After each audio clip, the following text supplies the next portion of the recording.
Hello. Welcome back to the podcast. My name is Spencer. You are listening to Show Ahora. This is my podcast of me now, and this episode is the part 3, the third installment for my story of working with ayahuasca way back in 2019, an experience that I promised myself I would definitely wait at an absolute minimum 5 years to talk about, minimum, for processing power.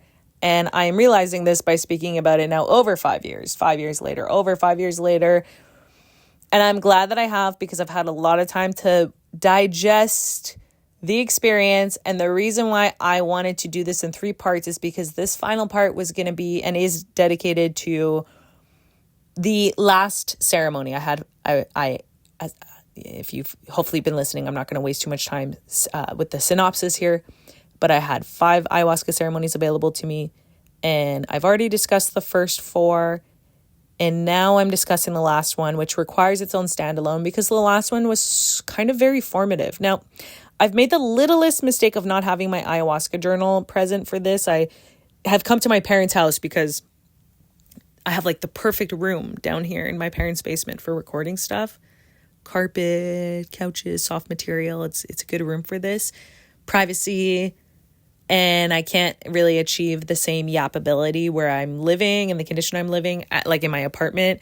So I'm all the way here, but I made the mistake of not bringing my ayahuasca journal, which means I'm going to be completely okay because my memory of the event is still accurate. I also read that journal entry in the last month, so I have like an idea of everything. But also this experience that I'm going to be discussing, it's the one that stood out to me the most because I left feeling the least resolve due to it, which means it's the one I've ran through my mind the most. So even though I don't have the journal, I might miss like perfect accuracy as I retold it in my journal. But even the journaling of my ayahuasca experience, I had that aspect of being an unreliable narrator, because if you listen to the previous episode, then you know that through my ayahuasca journal, I spared the detail of, for instance, the man healer, the maestro, what was his fake name again? I think it was like Fabio.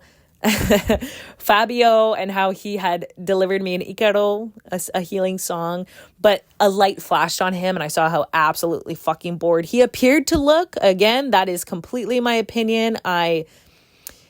My opinion must be taken like a grain, like it's an interpretation. It's not a fact. It's not absolutely necessarily what happened. It actually is literally just completely a projection. But indeed, due to my understanding of nonverbal communication, like he looked super duper bored, and like I was the last person he was singing to, and I could just tell like this motherfucker wants to get the fuck out. No kidding, huh? So I spared even that reflection from my journal, like I was saving face almost. Like the journal itself is unreliable narrator behavior because I didn't say it all. And then I think I finally got to the 5th ceremony, which I'm discussing in this episode, and I realized, maybe like how I really feel about the experience. So I was still Googling and writing notes in preparation. So I have some notes. I'm kind of doing a hybrid style here. I'll rely on notes and also a little bit of just going off the cuff when I was doing just a little research, because I wanted to remember when wrapping up working with ayahuasca, there's this, I don't know if it's like a ceremony or whatever it's called, like arcana, where it's the sealing of the work. So in the last ceremony, it's the ayahuasquero's job to quote unquote seal us, like to finish their work on us, to wrap it up when it is the last ceremony. And I was just trying to Google like what is an arcana, and anyways, I had that definition pop up and then another definition and another one. I just want to read them. Even though 2 of them I've already covered, I just want to remind you, since I'm going to discuss these things in this episode. So first, the new thing that you haven't heard yet is arcana. So that is a specialized kind of venteada, I don't know what that is, utilized to seal one's energy and layer protections after a series of ayahuasca ceremonies and or a dieta. Arcanas are given to participants at the conclusion of each retreat. Okay, so basically I'm discussing the arcana. This definition, Icaro. Remember I discussed Icaros. So I already told you what that is, but let me just read you a description so that you're reminded and so that it's not just coming out of my mouth. A song, chant, or whistle that calls upon plant spirits. See, I didn't include that. Calls upon plant spirits. Icaros are the principal tools that ayahuasqueros utilize to manage and direct the energy and flow of an ayahuasca ceremony. More than just songs, an Icaro is an invocation that channels plant spirit medicine. They are learned by curanderos and apprentices through rigorous plant dietas and are taught directly by the spirits or learned from one's maestro. Okay, so that's what makes Icaro so interesting, because when we're working with the healers, a maestro, maestra, curandero, curandera, when we're working with the ayahuasqueros, they're not just familiar with drinking ayahuasca or facilitating the space of people in the medicine. We are working with people who are, I guess, trained in summoning spirits, okay? And like introducing and inviting those spirits into our container, I suppose. And again, keep in mind, everything I am saying is my interpretation. This is my lens. So I'm probably not thinking or speaking of the experience of working with ayahuasca through like a truly authentic Shipibo lens, because that's not my lens. That's not the world I was raised in. I'm just me. I'm a drug tourist. Like I'm ignorant.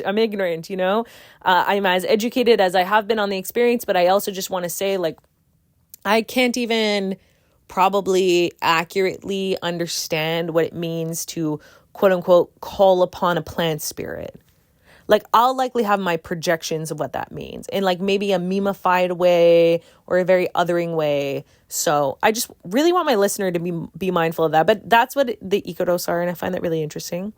The last definition I pulled up, I mentioned this at the very end of the previous episode, how there's a tobacco that we use throughout ceremony called mapacho. And it is, let me give mapacho a moment to be on stage here, because it was actually like surprising to me how present mapacho was to the experience, though not surprising, because again, it's like it in itself is a tool.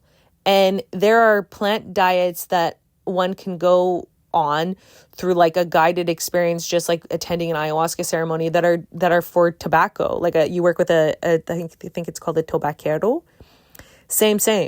It's interesting because I think that from what I understood, and again, I haven't actually thought about this in years, but from what I understood about these like tobacco diets, it isn't quite inherently psychedelic, but it kind of gets there, because I think there's a lot of like calorie deprivation and just like drinking or consuming plants to a point where like it could, and you're in isolation. I think that's a part of it too. So it's something comes about, let's put it that way. And when the healers were we had kind of like every other day, we had these like meetings, these group gatherings with the Shipibo, like everyone present. When they would discuss tobacco, they basically said all plant spirits are feminine except for tobacco. And I thought that was interesting too. So they would say that like, yes, ayahuasca is a feminine spirit. And no, like, remember I already discussed this, I think in the part 1, the place where I went, they don't refer to ayahuasca as a mama or a grandmother, but they simply acknowledge it as a feminine spirit, and that tobacco is a masculine spirit. Tabasco is like OG. It's like this masculine spirit, allegedly. So, I mean, allegedly, that's just like what I've come to understand. So here's mapacho. Refers to Nicotiana rustica, a local variant of tobacco native to the upper Amazon. Mapacho is commonly administered as a medicine plant and is widely utilized as a complement to ayahuasca ceremonies and healing. Again, I said this in the previous episode at the end. I loved mapacho. I loved the way we smoked it. I loved the way we swallowed it. I learned so much about tobacco. I feel like I developed a relationship with tobacco, which is kind of the point of working with plant medicines. It is a relationship. Like, there is a development that is happening there. There is a symbiosis. There's something to be symbiotic with. So I loved mapacho, and I wasn't expecting tobacco to be such a huge part of the experience. We were allowed smoking mapacho at the library nook, in like the common area where we were eating and whatever. I mean, it was limited to the library nook, but it's still in the library nook, basically where anyone wants to chill. We were obviously not just allowed to smoke mapacho in the ceremonies. We were very much encouraged to smoke mapacho in the ceremonies. Very much so. Like, there was a whole group gathering in the very beginning where the man facilitator, like the American middle ground interpreter, Western world or whatever, he literally did a whole 101 on tobacco and how to smoke tobacco, how to light tobacco. Like, he really did a tutorial. And I guess the reason why this really stood out to me is because through all of my research, through all of my everything, in a weird way, like, the tobacco aspect of at least these Shipibo ceremonies really got past me. Like, I didn't see that coming, and it wasn't forthcoming on the website. It's almost like a gotcha. It's like a gotcha because it wasn't forthcoming. But then here we are in person, and it's very much like, hi, yeah, okay, cool. You just did the vomitivo, because that's probably the sequence of events. You just did the vomitivo. Great. Now that we did that cult indoctrinated experience, well, also, by the way, here's this cigar looking thing, because it's not like a cigarette. It's not like a cigarette. It is more looking like rolled like a cigar. Here's this cigar looking thing. No filter. It's called mapacho. Yes, it's a dark tobacco, and here's how you light it. Here's how to smoke it, how to inhale it, but also here's how to swallow the smoke. Here's why we swallow the smoke. Here's how it works. It was just so interesting to have smoking be such it's a tutorialized thing. And again, I do feel like a little famous. Now, I've always enjoyed smoking, so I didn't really have any problem with that. I also am not addicted to nicotine. Never have been. I've smoked as if I have been, but it was like a performative addiction. I've never actually been dependent the way I've seen some of my other friends actually be super dependent on nicotine. It's never fucked with me that much. So I thought that was cool. Like, oh, we're smoking. Okay. And it really did work in ceremonies to light up mapacho and actually feel it lift the medicine, as they say. It would lift the medicine. It would like lift and elevate the experience, because it's like the plant spirits are interacting with each other, is basically what it is. So mapacho is a tool, very much a tool that we were very much encouraged to embrace. And that is interesting because, some people have finicky relationships with like smoking and cigarettes, and especially coming into a retreat where maybe some people are even trying to quit smoking. It's kind of precarious in that way. So I don't know about all ayahuasca experiences globally. I could just speak of the one I went to. And just by the way, tobacco is a huge part of it. By the way, you also are not obligated to work with it. They made that really clear too. Like, if you really don't want to, you don't have to. It's just that they're going to take the time to show us how to, because it can be a very huge part of the experience if you embrace it. So that's that. Arcana, Icaro, Mapacho, little definitions there. Now, the last ceremony I'm doing, it's the Arcana. It's to seal the energy. And if you remember, I planted the seed of what my intention was going into the last ceremony. And it was basically the desire to let go. I wanted to let go to my highest self. I wanted to just like surrender to whatever my highest self reveals, or like, highest self, go off. I'm channeling you. I kind of felt like those first 4 ceremonies were incremental experiences, kind of exposing me to different reflections and whatever. And I just wanted the last ceremony to be, well, the Arcana, the sealing thing. Like, what is it that I'm walking away with? And before that final ceremony, we did the Arcana like group, basically just myself and the other 14-day people. Because if you remember from listening to the previous ayahuasca installments I've made, I was a part of this. Basically, I was a part of a small group of people who were only staying at the retreat for 14 days. But around us, who we were drinking with, were other people who were actually also staying for like 28 days or something to that effect. So there was a small group of us that were wrapping up the work, and then the other portion of us that were staying. They were hardly even started. They were like in the middle only, which kind of made the energy interesting, because it felt that way pacing wise. It felt like any one of us who were ready to leave, we knew we were leaving because that's what we signed up for. We were seemingly more advanced in our interpretation of our experience. Like, we were closer to resolution than everyone else. And that just makes sense. I mean, I think it's the illusion of the mind. We're closer to the exit. And so we're seeing the experience as it wrapping up. And so we're talking about the experience as it is wrapping up. But the other people around us, when they would say where they're at, I mean, they were still going to have over a week and a few more ceremonies to work through what they were going on. But like most other people, they were still in the thick of it. and myself and a few others, we were like energetically wrapping up. But we did this like group meeting before the actual ceremony, like in the middle of the day. It was just for us folk that were leaving.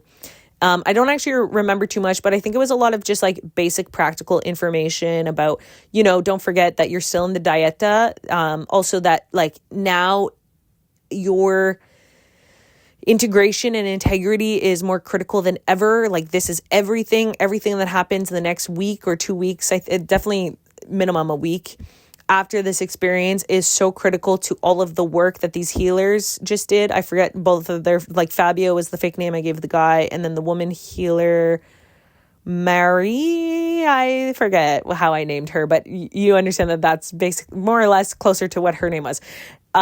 Great. The people healers that were working with us basically like in order to respect their work, we must follow the instructions. So we're observing the diet. Funny enough, after our last ayahuasca ceremony, we're immediately allowed to reintroduce salt, chocolate, like real chocolate, cacao, coffee. And I think that was kind of it. I think that's it to start. And then a week after we can do more. But then that was kind of cool because as soon as I got back to Iquitos, I could have a coffee, and like that first cup of coffee really hit. Really hit. Yeah, really hit. It was good. I also had cacao, like real ass chocolate. It was so good. So like I bought some.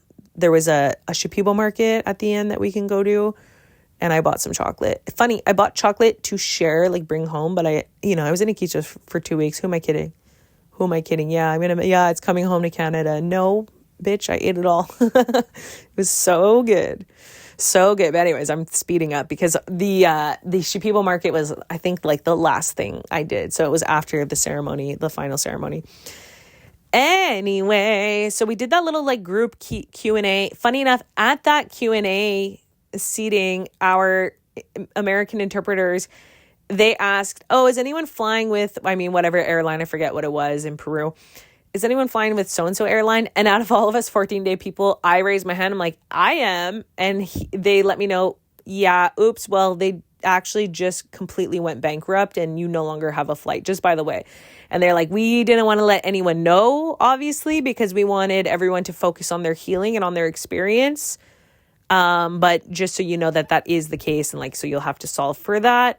And thankfully, I was like, damn, that's crazy. But I didn't feel too stressed, to be honest, because I knew I had 2 weeks in Iquitos. So, had I maybe had the flight the very next day or whatever, that'd be so stressful because I'd have to think really quickly without having lodgings. But I knew, okay, well, that sucks, but I have 2 weeks to figure it out. So it's okay. So that was also funny. It was just like the group aspect, the group gathering aspect of the Arcana before the actual ceremony was mostly just practical matters, final Q&A stuff. Also a little bit of an upsell, not in a grifter salesy type of way, but obviously they just open up that door of the option to say, hey, 14-day people, like if anyone here feels like they need to keep working with the medicine, if you feel like you're not finished yet, you're welcome to. Like this is something we can discuss and figure out. I mean, of course, because like what's the difference? It's just like whether if you were gonna leave, your bed would be available anyways. It's not like they're gonna put anyone new in. So people on the 14-day thing can easily upsell to extension. I'm sure I considered it when it was mentioned, but I'm sure I was also glad that I was going back to Iquitos and get the heck out of there. But, I hadn't yet had the last ceremony or whatever. So I was kind of open-minded and probably thought like had I had the money, I would have wanted to stay, but I couldn't be so willy-nilly. Someone did stay. Someone did say, hey, I would actually like to stay. And he did. So he did the little ups. He didn't feel like he was done, and that's okay. So that was like the little like meetup aspect of it. But here is the actual meat and potatoes of the last ayahuasca ceremony. So later that day was my final ayahuasca ceremony. Now I'll remind you one last time, my final ayahuasca ceremony, meaning not everyone I was drinking with was their final ayahuasca ceremony. I mentioned that I had that girl Emma on my left. She was also a 14-day person. So like her and I in the Maloka, we would be leaving the very next day. There was statistically, there was probably someone else, but I definitely remember Emma because you'll see she's actually very much, she comes up later in the story. And also she was on my left. So like energetically, I kind of felt identified to like where we were. We were like, well, our position in the Maloka is like we were next to each other and we were also on the same timeline. So I felt like alignment with her in that way. And she was one of the first people I spoke to on the bus, on the shuttle bus on our way to actually go to the ceremony. So like I had that connection to Emma. Just have full disclosure, her and I eventually had a falling out on Instagram. Very trivial stuff. If I'm being so honest, Emma, and I know that's not your name, but you know your name because it's close enough. It was actually a miscommunication as F. When you sidebar, she's 1000% not listening. Sidebar though, just in case, when we were having that dispute about that girl, that hiking girl that got murdered by her boyfriend, because that is actually what our dispute was about, the one in the van, and it was a miscommunication because it's like, obviously I'm not in any way okay with what happened to that girl. It was just the miscommunication of like platforming. It was like the white girl narrative, like victim thing. Emma and I were just on a different frequency. She lived in a van at some point, I think. So she felt really identified to this girl, this girl that was like victimized, who was like a van vlogger. I forget her name, but her boyfriend like femicide her, I'm pretty sure. Anyways, horrible stuff. But I had posted something on Instagram basically kind of decentering her, because all things considered, as tragic as that is, it's kind of like, oh yeah, and what about all of the hundreds of thousands of missing and murdered Indigenous women? Like kind of like this, which is dismissive of like also a victim. And that's not cool of me either, but also at the same time not invalid either. And anyways, Emma was watching I think it was in an Instagram story, and she saw this and we had a little dispute. And then she asked me a question like, well, what if it happened to, and she kind of made reference to our mutual friend, Layla, who I mentioned also, the one from South Africa. Layla's actual name has another nickname, which is Nana. And when Emma asked, well, what if this happened to Nana or whatever, this is so freaking silly, but just full transparency, I misunderstood. I thought she was talking about my grandmother. That's weird, which made me really dismissive, because I'm like, oh, you want to bring my Nana into it? Like, let me tell you what, I still don't fucking care. Not to dismiss my grandmother, but I'm like, what are you saying? Anyways, I eventually showed that text IG exchange to my girlfriend at the time, Camelia, and she said like, no, she's talking about Layla. And I'm like, oh, now I look like a real asshole. Like that was actually just miscommunication. Like now I look like I'm throwing Layla under the bus. That's crazy. No, I was talking about my grandmother. So oops, but I'm going to be also so honest at the same time. Like I'm not saying this disclaimer to do anything other than just at the very slightest chance that somehow Emma's listening to this, I just want you to know, like, I'm sorry for the miscommunication, though I'm not sorry for what I said, because I still stand by it. Like I feel like we're just on a different level. That's all. Like she was in this sensational white girl victim sob story, which is valid in its own right. But I was simply bringing attention to like a way bigger problem. And I don't think we need to agree, but I don't need her to like me or forgive me or anything. I just kind of wanted to put this on record because I never had a chance, and that's okay. Like all these people from this ayahuasca thing, I don't need these people to be my friends. Like this is definitely not why I was there. But let me also get my listener back on track. Of course, any little caveat I just did speaking to someone who's not even listening to this experience, like just so we're all on the same page, any falling out I had with anybody, which is just Emma, and eventually I would have sent a message to Layla just kind of checking like, hey girl, how are you? And she never answered. So I kind of took that as like, oh, that door is closed too. That's okay. Like none of this really matters to me. But just to put it out there, like that was largely a miscommunication, but also I stand by what I said. It's just the miscommunication part that I wanted to clear up. Like I thought we were bringing my Nana to the conversation. I'm like, that's my Nana. If my Nana is going to be a victimized white woman, so be it.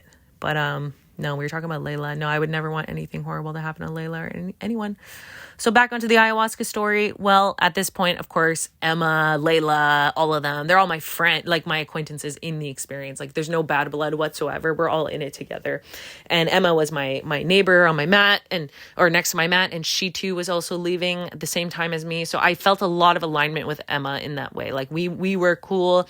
We were aligned. We were also quite similar in age. I think she was only a little bit older than me. So there was a lot of alignment there, which is good. I felt very safe with her. So shout out to you, Emma.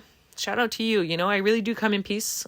Sorry for any like icky, if I left a bad taste in your mouth or whatever, or even everything I just said. I don't think I cleared anything up much. I'm just kind of reinforcing my point, but also acknowledging I was wrong via our miscommunication.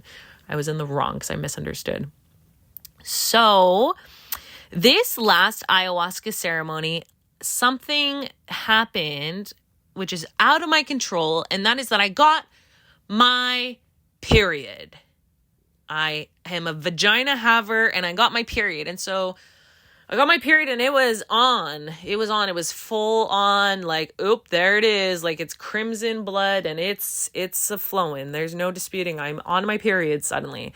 So that was a bit of a problem. You know why? Because through all of my research, I think even including Temple of the Way of Light, like the retreat I went to, even their website instructions, all of my research on ayahuasca, it said, if you were a woman, if you were a menstruating woman, if you were a menstruating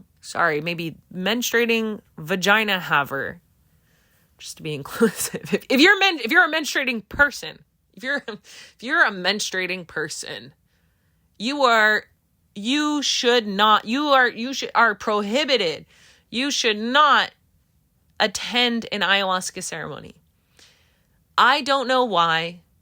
I'm not sure why that's a rule, but as a magical thinker myself and understanding the power, the intrinsic, inherent power, the experience of being a woman and or being a menstruator, I can imagine that it has something to do with interference of energy, spirits.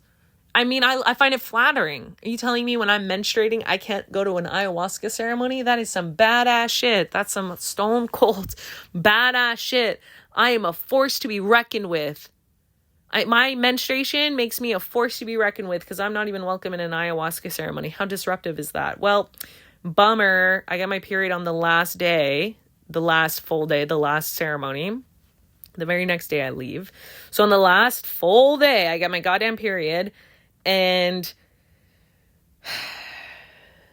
well, I knew I'm not supposed to attend ceremony. So I'm kind of bummed out. And I go to Sarah, is the fake name I gave my American facilitator, the woman. I go to Sarah and I say to her what has happened. Hey, I just want you to know I started my period today. And her response kind of surprised me. She said to me, oh, that's okay, Spencer. Let's just keep that between you and me. Oh, okay. Like, I can still attend ceremony? Okay, just keep it between you and me. Okay, and I do. I don't tell anyone that I'm on my period. Like, I'm here to respect the container as much as possible. And I knew through all my research, well, I'm not actually supposed to attend ceremony. I'm not. According to everything, all the sources I saw, I'm not to attend ceremony. But then also here's my leader. One of my leaders telling me, no, you just don't tell anyone. Just keep it between you and me. So I don't know what Sarah did. Like, did she tell her male counterpart about it? Did she tell the Shipibo about it? Or did she really keep it between her and I? Like, was it really just our little secret? And I don't know, like, what to do with. I mean, I have to admit, I definitely was grateful to still attend my last ceremony. And I was grateful, I guess, that, like, Sarah gave me that confidence that I still could. I enjoyed that because I paid money. Like, I want to maximize the value of the experience. I want to get what I can out of it. But also the reason why I told her what my condition was is because I was simply inviting her to tell me you don't have to do, or like, you can sit this one out. Like, I was expecting her to redirect me and have a protocol, I guess, because statistically speaking, even like, I didn't speak to any other women about this experience, but there were a handful. I mean, a lot of these women, okay, there was definitely a segment of women attending the retreat who were maybe closer to menopause. But then there was like myself and the other girls. There was Emma, there was Layla. I'm sure it's funny how I blocked all yeah, there was that girl with the vomiting ego. Like, there were definitely others. And surely I couldn't have been the only one who had a period. So maybe there were other ceremonies where there was a menstruating woman present. Like, I don't know. But I know that I was the menstruating woman for my fifth ceremony, my last ceremony. And I was really taken aback that I was still allowed to participate. It's questionable a little bit. Like, really? Okay. But I trust. And now I don't have to have FOMO. But I would have been willing to. Because I remember the whole time, like, yeah, it is exploitative drug tourism. But I was, at that time, I was still trying to do it to the best of my abilities. So I was trying to follow the rules to a T. Even though I will break the rules. And I guess the beginning of breaking the rules is attending while being a menstruating woman. So my intention going into the final ceremony was to simply submit to whatever my higher self wants to reveal to me. Of course, I don't have the journal in front of me, so I might not have the direct quote, but that's more or less what it was. I remember the day leading up to it, I had read the book Letting Go, The Path of Surrender, I think is what it's called, by the same author who wrote Power versus Force. I read Letting Go in like a day. I'd already read it before, but I just kind of like read it in a day leading up to the ceremony, kind of just gathering my mind as much as possible. I was really locking in on the focus. I saw this as like, it had great importance to me, the last one, you know, like the big shebang, the final conclusion, the big rah, like, let's go, baby. It's the end. I've been thinking about this for years, this experience for years. I've been thinking about it. And now it's the end. We're here. So I obviously assigned a lot of importance to it. Which is also interesting because, like, literally, how different would my life be? Not that the last ceremony changed my life, but maybe it did. Like, how different could my life be had I just listened to my body and didn't attend the last ceremony? I don't know. But I had so much importance on it. Like, I thought the last one's going to be the big one. And, you know, that can be a really slippery slope going into literally any single experience ever, assigning a lot of importance to it. It's a very slippery slope because that's a very polarizing perspective to have on anything, and it makes it so that whatever outcome happens will be polarizing. And for a while in the final ceremony, the outcome was nothing was happening, and like the nothingness, the absence of anything happening was polarized by how important the final ceremony was. So let's talk about how nothing happened. Well, I'm in the last ceremony. Long story short, I started by having the big cup. Remember, we get a choice. How am I feeling? Well, it's my last ceremony. I'm not here to fuck spiders, right? In the words of that Australian. So I'll take the big cup. And I take the big cup. I drink it. It tastes like, you know, a cup of dirt, or however ayahuasca tastes. A little sour. I don't know. Sour dirt. I don't know. I would taste it now. Give me a cup of ayahuasca devoid of any hallucinant, no psychedelic, like no medicine, no spirits, no entity. Like, just give me like the placebo and like I would drink it. I'm curious. I want to remember what it tastes like. It probably would give me like a placebo ayahuasca hit. Honestly, it'd probably send me somewhere just for a moment. My mind is suggestible like that. So I drink the really big cup and I never take off. Like, there was no blast off. There was nothing. And I mean, nothing. Not even nothing. Just nothing.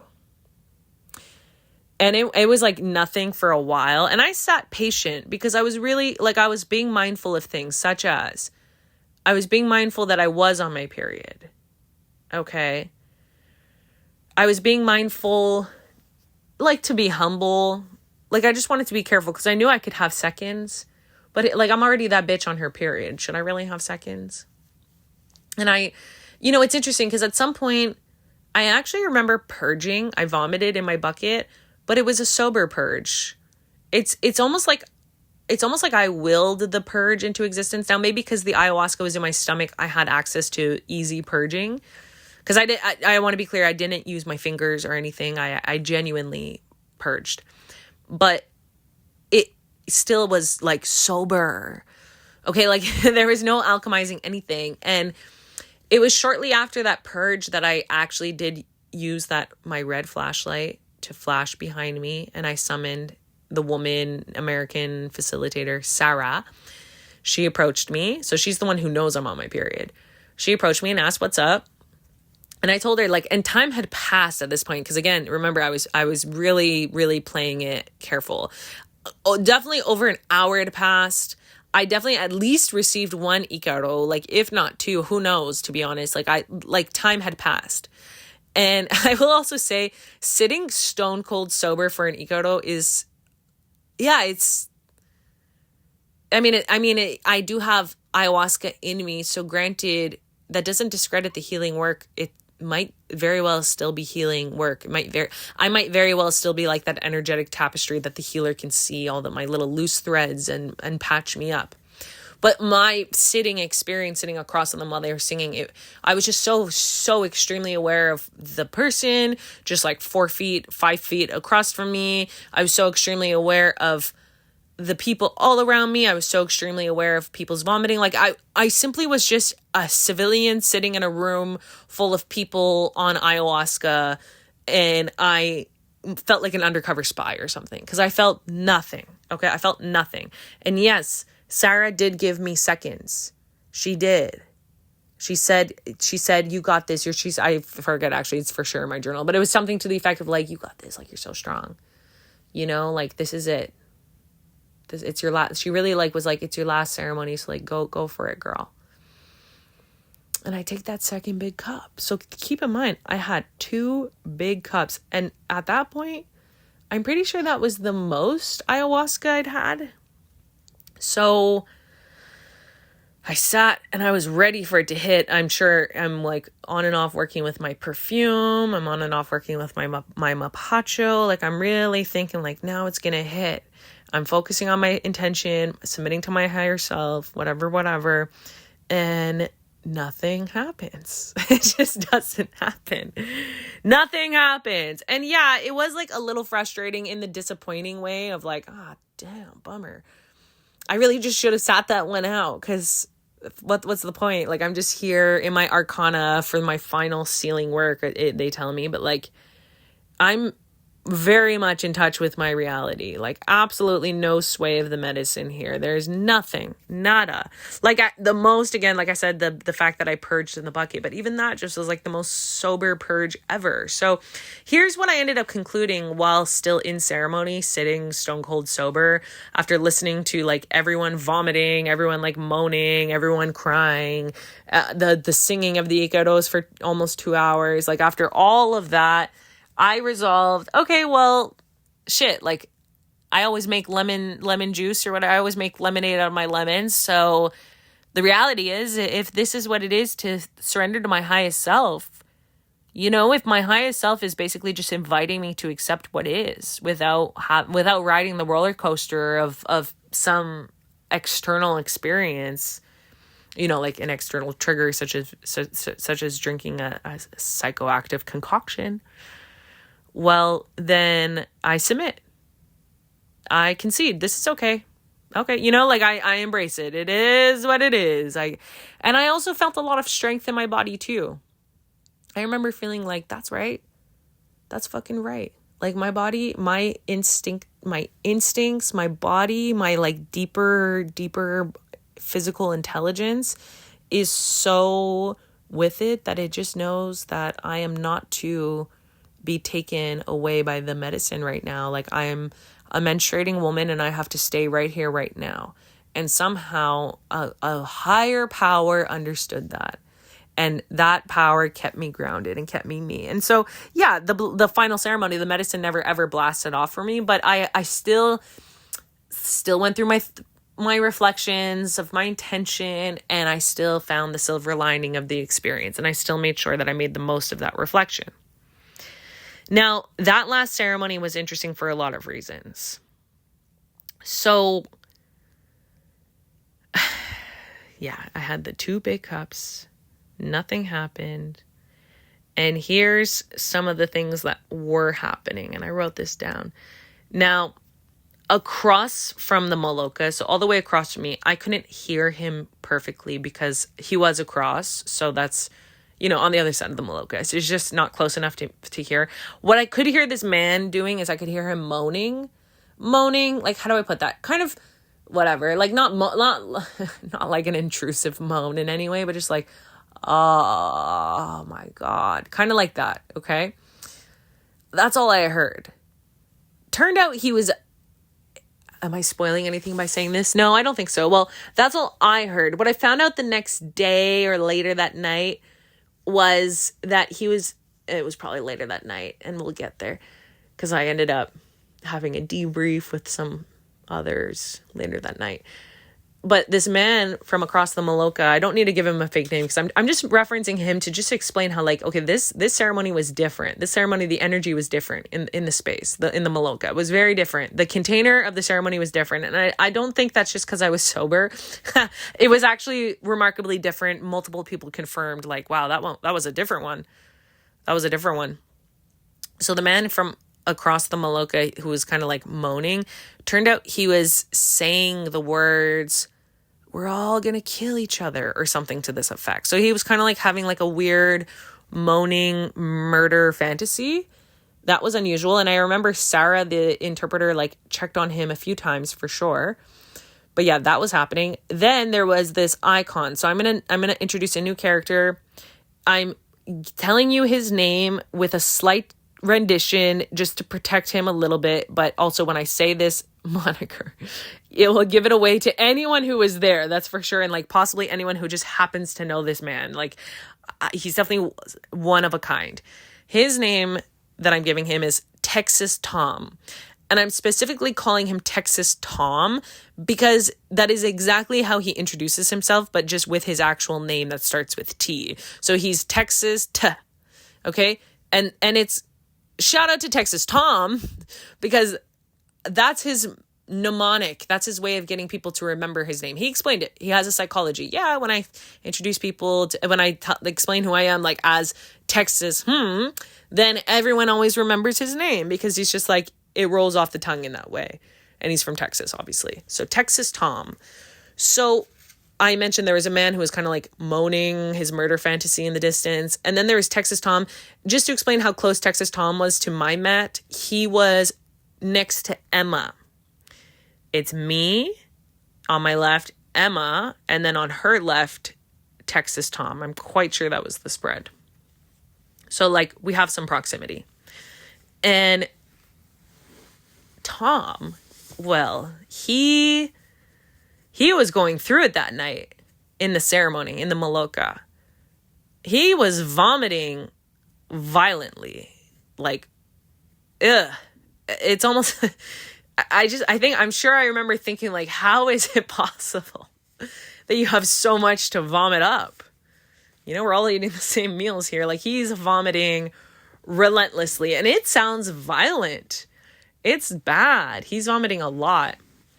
And what was really interesting for Tom is, well, he was vomiting even after the Ikaros were done being sung. And before I continue the story, I just want to take a little brief pause for my listener to point out, once again, an extra disclaimer reminder, I am an ignorant drug tourist, okay? Engaging in exploitative drug tourism. Okay, and my critiques, my anything, my everything, like, while I'm critiquing, you must be critiquing me. You have to question my validity as a narrator, and we have to question all of it, like myself, Texas Tom, everyone, okay?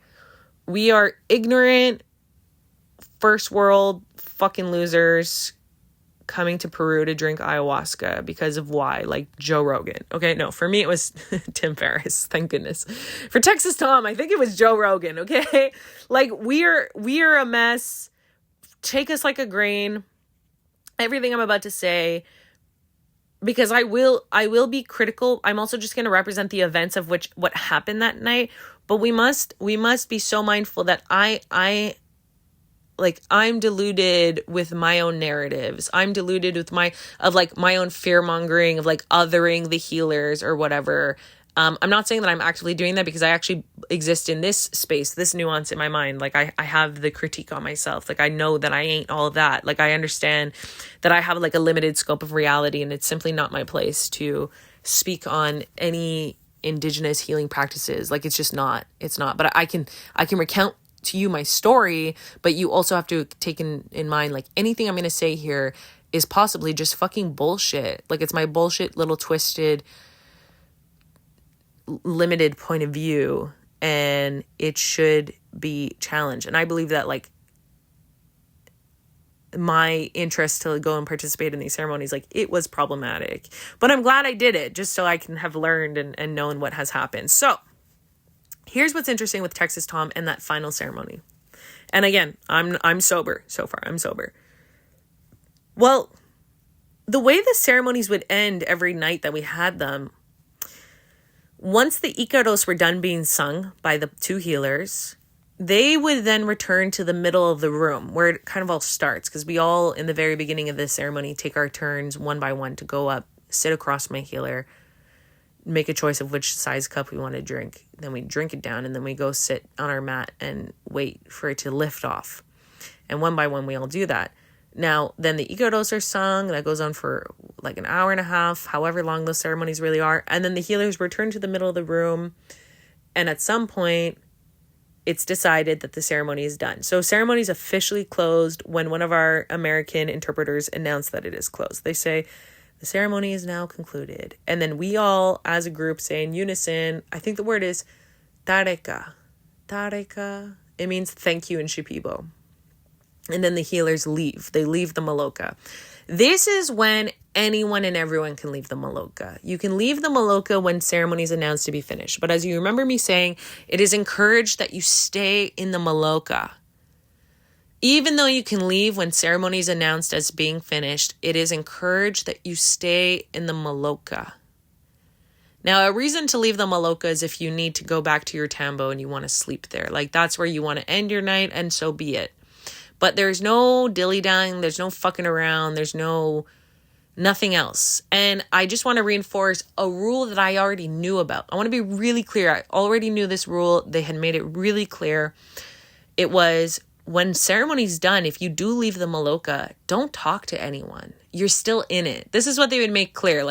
The medicine is still with you. You're still in it. Go to bed. Don't talk to anyone. Okay? You're supposed to keep to yourself. Okay, these are really critical details because of, obviously, where the story's going, So, Texas Tom is violently vomiting, and there's this liminal space between the Icaros being finished singing and the ceremony being we're told is finished. For some reason, and I notice it before, I am noticing it. It is unusual. For some reason, the healers are sitting in the middle of the Maloka, and no one is telling us ceremony is done. It's like we're sitting in this tension. We're just sitting in the tension. I mean, if you are feeling tension, I don't know. I think for me, I was just sitting and still going through the thoughts in my mind, resolving oh yeah, I'm not feeling it. I'm just on my period. I guess this is what it is to submit to my highest self. It is what it is. But I am actually noticing yeah, it's taking more time for the healers to say the ceremony's finished. It's taking more time. Meanwhile, I'm absolutely noticing that the ceremony's taking time, because meanwhile, Texas Tom is violently vomiting in his bucket. He's not done vomiting. So it's just the energy's a little weird. And that guy moaning in the distance. Yeah, it was interesting. It was interesting. And at some point, Texas Tom had flashed his red flashlight. And again, remind you, I'm sober. So I'm really, really present to all of the little nuances, and especially probably to the wrap up of the ceremony, because I too would probably like to go. You think I'm going to sit sober in the Maloka all night? I think not. I'm going to go to my tambo and go to bed, right? So I have every intention to leave. I've accepted, at that point, hours had elapsed since I drank my cups. So I'm very sure, it's all good. It's not taking off for me. It's all good. I'm going to go to bed. When they say ceremony's done, I'm going to go to bed. Meanwhile, Texas Tom is violently vomiting. He uses his red flashlight and calls over Sarah. Again, the American facilitator, the woman. I don't hear what Tom says to her. I hear nothing. And then when they're done exchanging their words, Sarah returns to the middle. The healers are still there. There's sort of like a silence throughout the Maloka, except for maybe the guy moaning. I'm just sitting there waiting to say Tareka. And then Tim with his... Oh, fuck. Now you know his name. I don't even think I'll edit that out. I don't know. Should I? Do we care? Tom... Texas. Okay, well, I'll sleep on it. We'll see. You'll know once you're listening to this if I edited that out. Texas Tom, he announces with his big booming voice, I don't know if anyone heard what I just said, but I just want you to know everything is okay and I love you all. Okay, so that stands out. I'm like, okay. I wonder what he said. I don't know. I didn't hear. I honestly didn't hear. But okay, And Tom, he was always a character. So, like, this wasn't totally out of character for him to do it, like, an announcement. It wasn't, let's put it this way. No, it wasn't out of character for the woo-woo, frou-frou, hippy-dippy, radicalized, white Texas guy from definitely from an upper class family. It was not out of character for him to take up space. Okay. So like, it wasn't super out of character for him to make like an announcement in the ceremony. It was like, okay, well, whatever. We'll get into that when we get into that. So like, finally at one point, this should people do, like, it is the end. We are told the ceremony is now concluded. We say Tareka.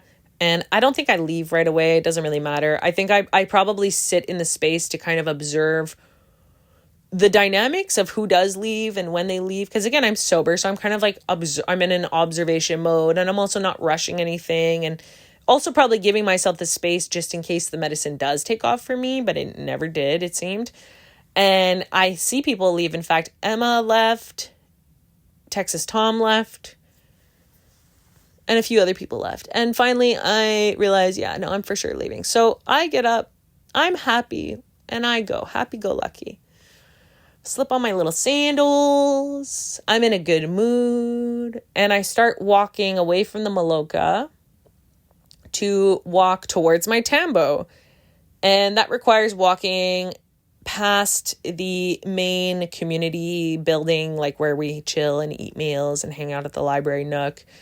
And outside of the main community building is quite a bit of like a patch of grass, I guess.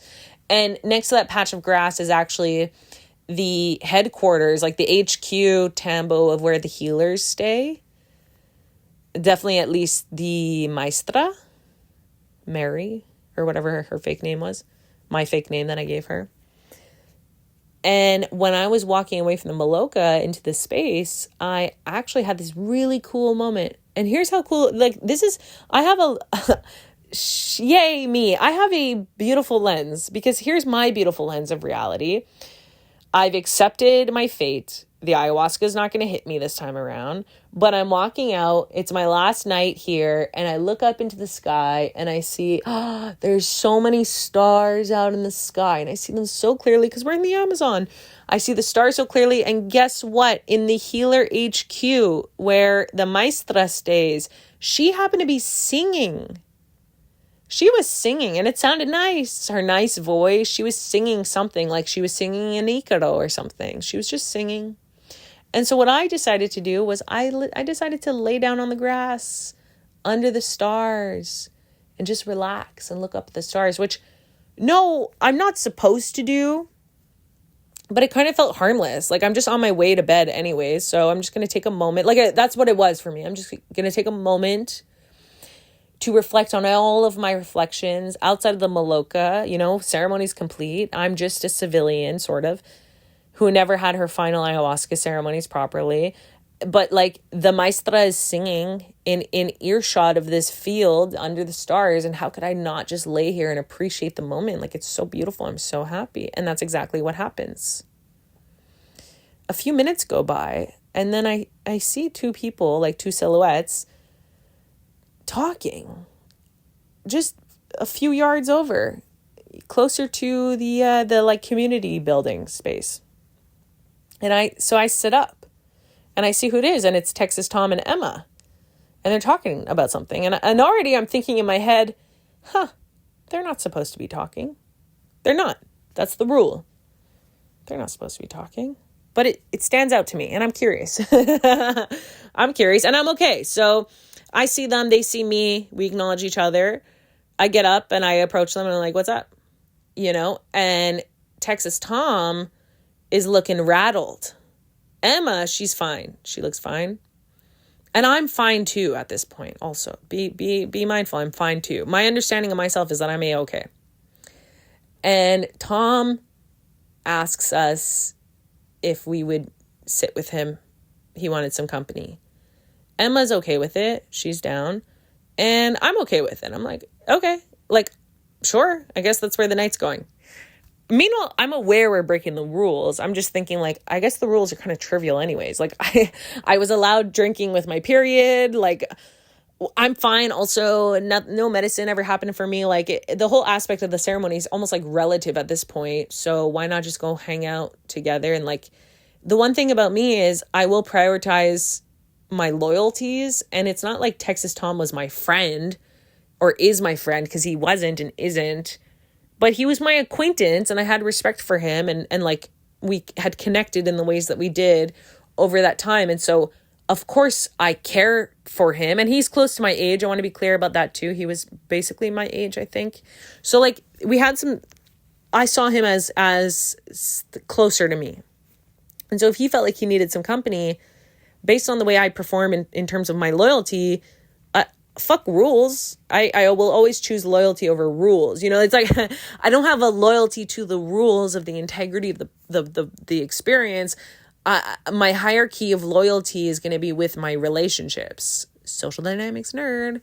Well, so Tom doesn't want to be alone. So we end up in the darkness going into that community building where we hang out with all the lights off. Keep in mind, because we're also not trying to give away. Well, first of all, because we're in the darkness, but we're not trying to give. If we turn a light on, then we give away our position. We're not supposed to be hanging out. It's against the rules. And so we're like being very quiet. We are operating, by the way, we hang out in the library corner. We're operating with just one red flashlight, which was on Tim's head. It was a headlamp, red flashlight. That was our light. Myself. Did I call him Tim again? Okay, I'm over it. And I'm not going to edit it. You get it. I'll just switch. It's Texas Tim. What's up? But Emma, you're still Emma. Layla's Layla. Whatever. Okay. Texas Tim. Tim. Oh, man. So we're in this library nook in the complete darkness. I have had 2 large cups of ayahuasca that never hit me. Tim, he was the same guy who was like vomiting violently. He was the same guy who said out loud in the Maloka back in ceremony, I don't know if anyone heard me, but I just want you to know everything's okay and I love you all. Okay, so I'm with him, with Emma, and we're there because he wants company. He literally has asked, like, please, like, I need to talk to someone, okay? So we're all sitting together. We're like, hey, bro, what happened? What's going on? And this is where my disclaimer is supposed to come around. Like, again, listener, I'm reminding you, we are ignorant assholes, okay? We're ignorant. Although I'm still telling you what happened because it did happen. Everything, as I'm saying, it happened. But we're ignorant fucking assholes, okay? So keep in mind. Tim starts going into it. He says, I was under spiritual attack. And Emma and I are like, what? Because has already been a character this whole time. He's my iconic, the only real, fully out of the closet flat earther. He actually was semi out of the closet. I managed to get it out of him a little bit. I created enough rapport that he felt comfortable disclosing that he's a flat earther, which, I'm not here to judge. I'm really curious. Like, oh, really? Tell me more. really, flat earth? Like, I'm someone who listens. Like, I'm like, you believe that? Tell me. So Tim was always that character, basically. And so here he is announcing to us really aggressively, so I was under spiritual attack. Suddenly it's like, oh, okay, like, this is intense. What are you talking about? And so he starts going into his conspiracies, okay? Conspiracies. He starts saying everything, which is like, okay, look, earlier, and it's true, I think it was earlier that day or the day prior, we had all gone on a nature hike. Actually, I think I skipped it. But like a lot of them went on a nature hike. And the hike was with Fabio, the man, the maestro, the Shipibo male healer, who was a much older man. And on that nature walk, as Tim recounts in this moment, he and another guy, another American man around our age, who actually I think was like a military person also, he and the military dude had acknowledged that Fabio had a ring on his finger that was the devil, the El Diablo. It was the devil. And just like acknowledge, like, oh, look at that. So there's a thing with healers in ayahuasca, in the work of ayahuasca, where instead of working with the curanderos, there's such thing as working with the brujas. It's like the dark magic. And so they had acknowledged within 24 hours of that, my last ceremony, not necessarily their last ceremony, but they acknowledged that our Fabio, that Shipibo healer, he had a devil ring. And they were just like, whoa, look at it. So that means that already Tim was having this preconception of sorts going into that ceremony, because he was already starting to kind of conspire against the Shipibo in this way. Okay, so he points out the ring, like, have you noticed the ring? And I personally hadn't noticed the ring. So when he pointed it out, I was like, oh yeah, like, I guess that's a thing, you know. I didn't think too much about it, but that's a good point. Like, it is, I guess, a thing. Like, maybe that's some Brujo shit. I don't know. And then Tim points out, did you notice how long it took them to close ceremony? And of course, we were both like, yeah, actually, because it was kind of like a remarkable length of time. And then he said, I was under spiritual attack. And he said that, and, you know, I want to be clear, don't worry, just because I don't have my journal, this part wasn't even written in it. I am going on my memory. So even if it sounds choppy, don't feel any FOMO. Like, my journal itself doesn't even have this written down. But he said that the whole time he was with his Spanish in his head, I think saying sorry to them or something to that effect, or saying thank you. And he was trying to open up like a psychic channel with the healers in order to get them to stop attacking him, is how he put it. And like, this is what he explains his violent vomiting was from. It's the spiritual attack. And by the way, during this library corner experience in the darkness under Tim's red lamp, he'd gotten up every, 15 minutes to go vomit in the compost toilet. Like, he was really down bad. He was sick. And he believed he was under spiritual attack. He also said that the first part of his ceremony was amazing. He had an amazing time. But he had asked for seconds. And when he drank the seconds, he claimed that the first voice he heard in his head were the words, careful what you wish for. And then it went completely dark. And so Tim was under the impression that he was under spiritual attack. He was being attacked, and that it was the healers attacking him. Now, I think that is problematic white man conspiracy theory, because he was, he's a flat earther, right? So like, he is the epitome of problem. Like, he is tinfoil hat conspiracy theory. No, like, trouble. It's trouble is how I see it. And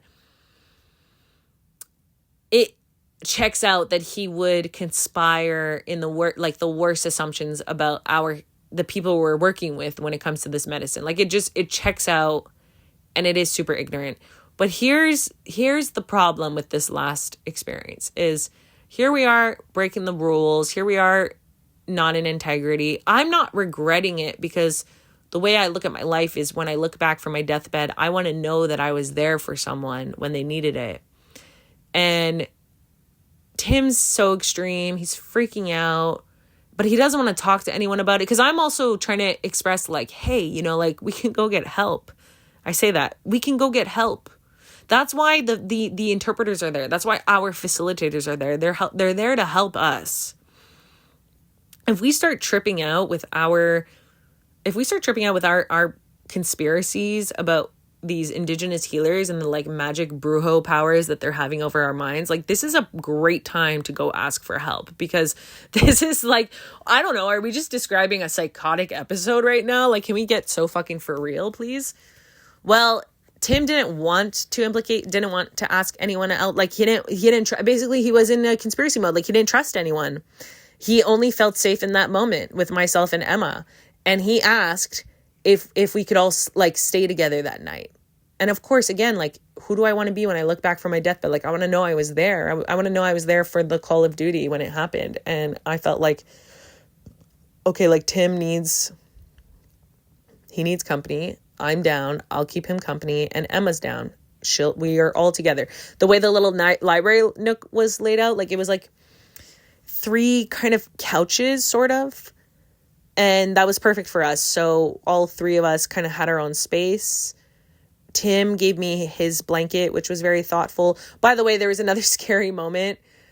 When Tim was looping and ranting, like he was really in it. And I'm talking like wide-eyed, intense. And every 10, 15 minutes getting up to vomit intensely. When I ran into him and Emma in that very initial moment, what Tim was returning from is he had gone back to his tambo to go get his book, The Autobiography of a Yogi. I've never read it, but I'll never forget the moment Tim had the book. Oh yeah. Oh my God. Okay. I'm like immediately in fear. I just felt my chest quiver, like my heart just like skipped a beat. And it's not like you, my listener, won't understand because you weren't there for that. But for me, I'm like, yeah, because I'll never forget Tim. With his red lamp, he said that the only thing pulling him through was when he felt himself under spiritual attack in the Maloka, is that he was channeling his guru. Okay, so who is his guru? Well, his guru is, I guess, this person, Paramahansa Yogananda, which is from the Autobiography of a Yogi. And Tim had retrieved this book, I guess, to feel comfort, because this is like his Jesus, I suppose, is what he said at the time. But like, imagine we're in the darkness of this place in the Amazon. The way this like community space is it's like a mosquito net. Like, yes, it's a building, it's an infrastructure, but we're like exposed to the outdoors basically still. And Tim is holding this book, Autobiography of a Yogi, under his red light, and he's saying that he was like saying Paramanahasa Yogana, like he was like channeling or whatever. But you have to look, if you have the chance to look up Autobiography of a Yogi, and you see this man on the front cover with his long hair. It's a fine picture. It's fine. But imagine like this in the darkness while under the influence of ayahuasca. I mean, again, it hadn't quite taken off yet. Had it not yet.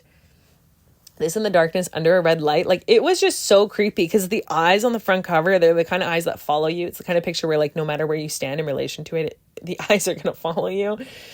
So this is when I start to now assert myself, because at this point, you know, remember, Tim is the kind of guy who's not going to be afraid to take up space. He's going to announce himself in the Maloka. He's going to take up his space.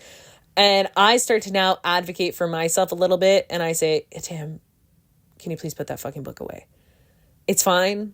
I'm happy. You feel safe. But like, I can't look at that right now. Like, it's scaring the shit out of me. In the darkness, under the red light, with that face, like, nope, put it away. And everything he just said about Fabio's devil ring, about the spiritual attack. You know what else Tim says? He says that singing that I was listening to just now, the singing in the field under the stars by the maestra. He said, my tambo's right across from that tambo, the healer's tambo.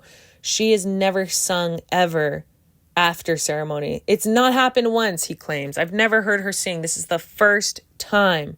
Why do you think that is? So even that becomes like a part of the conspiracy too. Like, that's an unusual behavior. Why do you think that is? Why do you think it took so long for ceremony to end? They were in my head. They were attacking me. why do you think, this is Tim speaking, why do you think that she's singing right now? I don't know. I don't know what his reason for that was. Like, I don't know. Like, is she like healing herself after she like cleansing her energy of that experience because she was attacking you? Like, what is it? So I tell Tim to put the book away. He gets up to go vomit again. We all decide we're sleeping together, like in this library corner. I turn to Emma and I say, okay, look, I can't hear Tim keep talking about the devil or whatever, and I might need you to intervene because here's the thing. I had 2 big cups tonight and it never took off for me, but I'm starting to feel something. I'm not feeling too hot right now, and I can't keep listening to this motherfucker. So Tim returns from vomiting and I tell him to. I'm like, look, can we just, if we're going to go to bed, can we just like go to bed? Like, can we commit to the thing? And I tell Tim too, I'm like, look, the ayahuasca, I took 2 big cups and it never happened for me, not tonight. So I don't know. I'm starting to feel something, and we can stay together tonight, but can we just please be quiet? I can't keep hearing this. Cause that's the thing, right? Like, I was fine until I entered Tim's fucking conspiracy theory. When I entered Tim's conspiracy theory about not trusting the healers, about not trusting the medicine, really questioning, like, what is this thing that we just drank and what are we doing here? And like, what's really happening? And how could we know? How could we possibly know? And like that devil ring, the long pause, the spiritual attack, like, I don't know. I just don't know. And now I'm starting to feel uncomfortable, and that discomfort is really like triggering something in me. I felt very uncomfortable, but thankfully both Emma and Tim were actually like really good supports in that moment, because when I did express the boundary, like, I need silence now, I mean, she was never the problem. He shut up, and she just maintained the space to speak on her end, how she was doing. Cause I know this is more like about Tim. She was just an honest witness. She had in her ceremony, the medicine lifted off, but she already had it. Like, she went up and she went down. So what I was expressing is I never went up. So I don't know what could happen, and I'm not supposed to be here. Like, this isn't where ceremony takes place. This is the fucking library corner. This isn't it. And I actually end up getting up. This is very gross and graphic, and I'm sorry. For the next minute, I'm about to talk about poop. So just, yeah, you can like skip that if you want to. You can skip that. But I will say, because it's a part of the purge, like, usually my purging for ayahuasca was vomiting, but after Tim shut up, after we realized we are sleeping here, suddenly, and my like discomfort is climbing in my body, like something's happening, and I'm starting to get nervous because like I'm realizing maybe what if the ayahuasca starts to happen for me, and like I'm just a little afraid, like I'm not where I'm supposed to be. I don't know, and like everything Tim just said, I don't even want it to work. Like, hell no. I think I then felt like, oh, I really need a shit. So yeah, I'm on the shit now. So I go to one of the compost toilets, which like in this center where we're sitting, of course, the bathroom's there, like everyth's right there. So I go to one of these compost toilets. They haven't been emptied yet. All of them are full to the brim, to the tippy top. Okay, that's that's like, okay, they're full. I take like I'm sorry, but it's, ayahuasca, and also my period. I take a massive, relatively loose dump on like the tippy top of the goddamn compost toilet. The compost was so high up in this bucket that like I couldn't sit to take this poop. I had to hover, because if I sat, I would be in contact with the fucking everything. It was really gnarly. It was really like gross. And I had a white flashlight to kind of like navigate the moment. And like that was gross too. So I'm sort of in this weird ayahuasca subtle come up, shitting myself, feeling this like anxiety climb in my body, and it under this like white flashlight. I'm out of the maloca, like I covered the disgusting pile of shit with Mark compost. I hopefully fucking cleaned up after myself as like good as I can. I grab a bucket also, from the bin, the waste bin from the bathroom. I grab that because I think if this is happening, I might need a puke. And I go back to the bench where I was going to be laying down. Like the library corner was kind of like bench couches or whatever. And I just sit down and I sit with it. So Emma's laying down, Tim's laying down. I think Tim gave me his blanket, which was nice. And at this point, I'm actually now just like sitting with myself. And thanks to me reading my journal in the last month, I know I'm reminded of this. Tim had said, I don't know what you believe in, when we were having this debrief, this whole moment. And he has his autobiography of a yogi, which I'm still looking at on Google right now in front of me. He said, I don't know what you believe in. I don't know if you believe in anything, but if you happen to believe in praying, if you pray, now's the time to pray. Now's the time. And I remember reading that in my journal in the last month. And part of my reflection there was like, motherfucker, fuck off. Now's the time to pray. But that was a seed he planted in my head. And so there I am after taking that huge dump at the tippy top of the compost pile. Tim finally shut the fuck up. Emma's just chilling. I am now accepting, hours have passed since the 2 big cups, but this might actually be happening for me. And I hate it because I feel like I'm entering a channel of hell, of some sort of like demonic portal that I'm not supposed to be in. And I was really scared. And I was like in complete resistance to it too. And there he is saying, if you believe in prayer, now's the time to pray. Well, I didn't believe in prayer, especially back then, necessarily.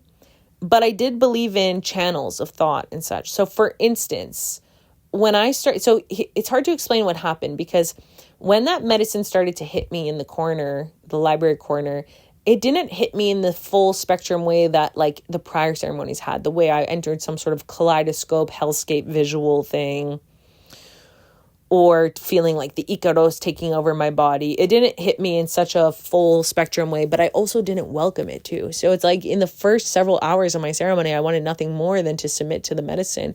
And then here we are sitting after Tim's opened up his conspiracy theories about what's been happening. And I'm willing the medicine to not work. Like, please, no, like, nope, don't you dare, don't come up. Like in my head, I'm thinking, no, nope, not now, please, no, not after all that, no. So I'm in like total tension and resistance of the experience, and I don't know really what to do now. At some point, I consider lighting mapacho, the tobacco, and I consider it, but I don't. Because I start to question, well, I don't really know what that is either. Like if we're going to start putting these quote unquote plant spirits into question and the people that control them or work with them, well, maybe I don't want mapacho. So I didn't light mapacho. Okay, not lighting mapacho. And then I thought of my girlfriend at the time, Camellia. And that was interesting because this is when I can tell the conspiracy was really in my head. The channeling. Because I remember the moment I thought of Camellia, it's like immediately my mind just shut. I shut something. And what it was me shutting that lane to Camellia. Because I remember thinking, no, I'm too afraid. I feel really afraid right now. Like I feel really afraid. That was really intense. Like I just summarized everything Tim said. You got to think he was probably talking at us for like half an hour. Okay. It was like a lot of information, a lot. And I'm feeling really afraid. I'm feeling like I'm in the conspiracy. Like all of that was unloaded at me. That was like so absolutely intense. And now I feel this medicine lift off. And I'm thinking I'm going to think of Camellia in order to soothe myself. But the moment I thought of her, I thought, no way. Because if channels of psychic attention exist, and if in any way I'm under spiritual attack, well, I'm not opening that up to someone I love and care about. Fuck no. So I closed that up real quick. It's like immediately my mind just closed that lane to her. Like, no way, spare her. I'm like, okay. So I'm in the conspiracy. I'm just sitting feeling anxious. I'm feeling sick.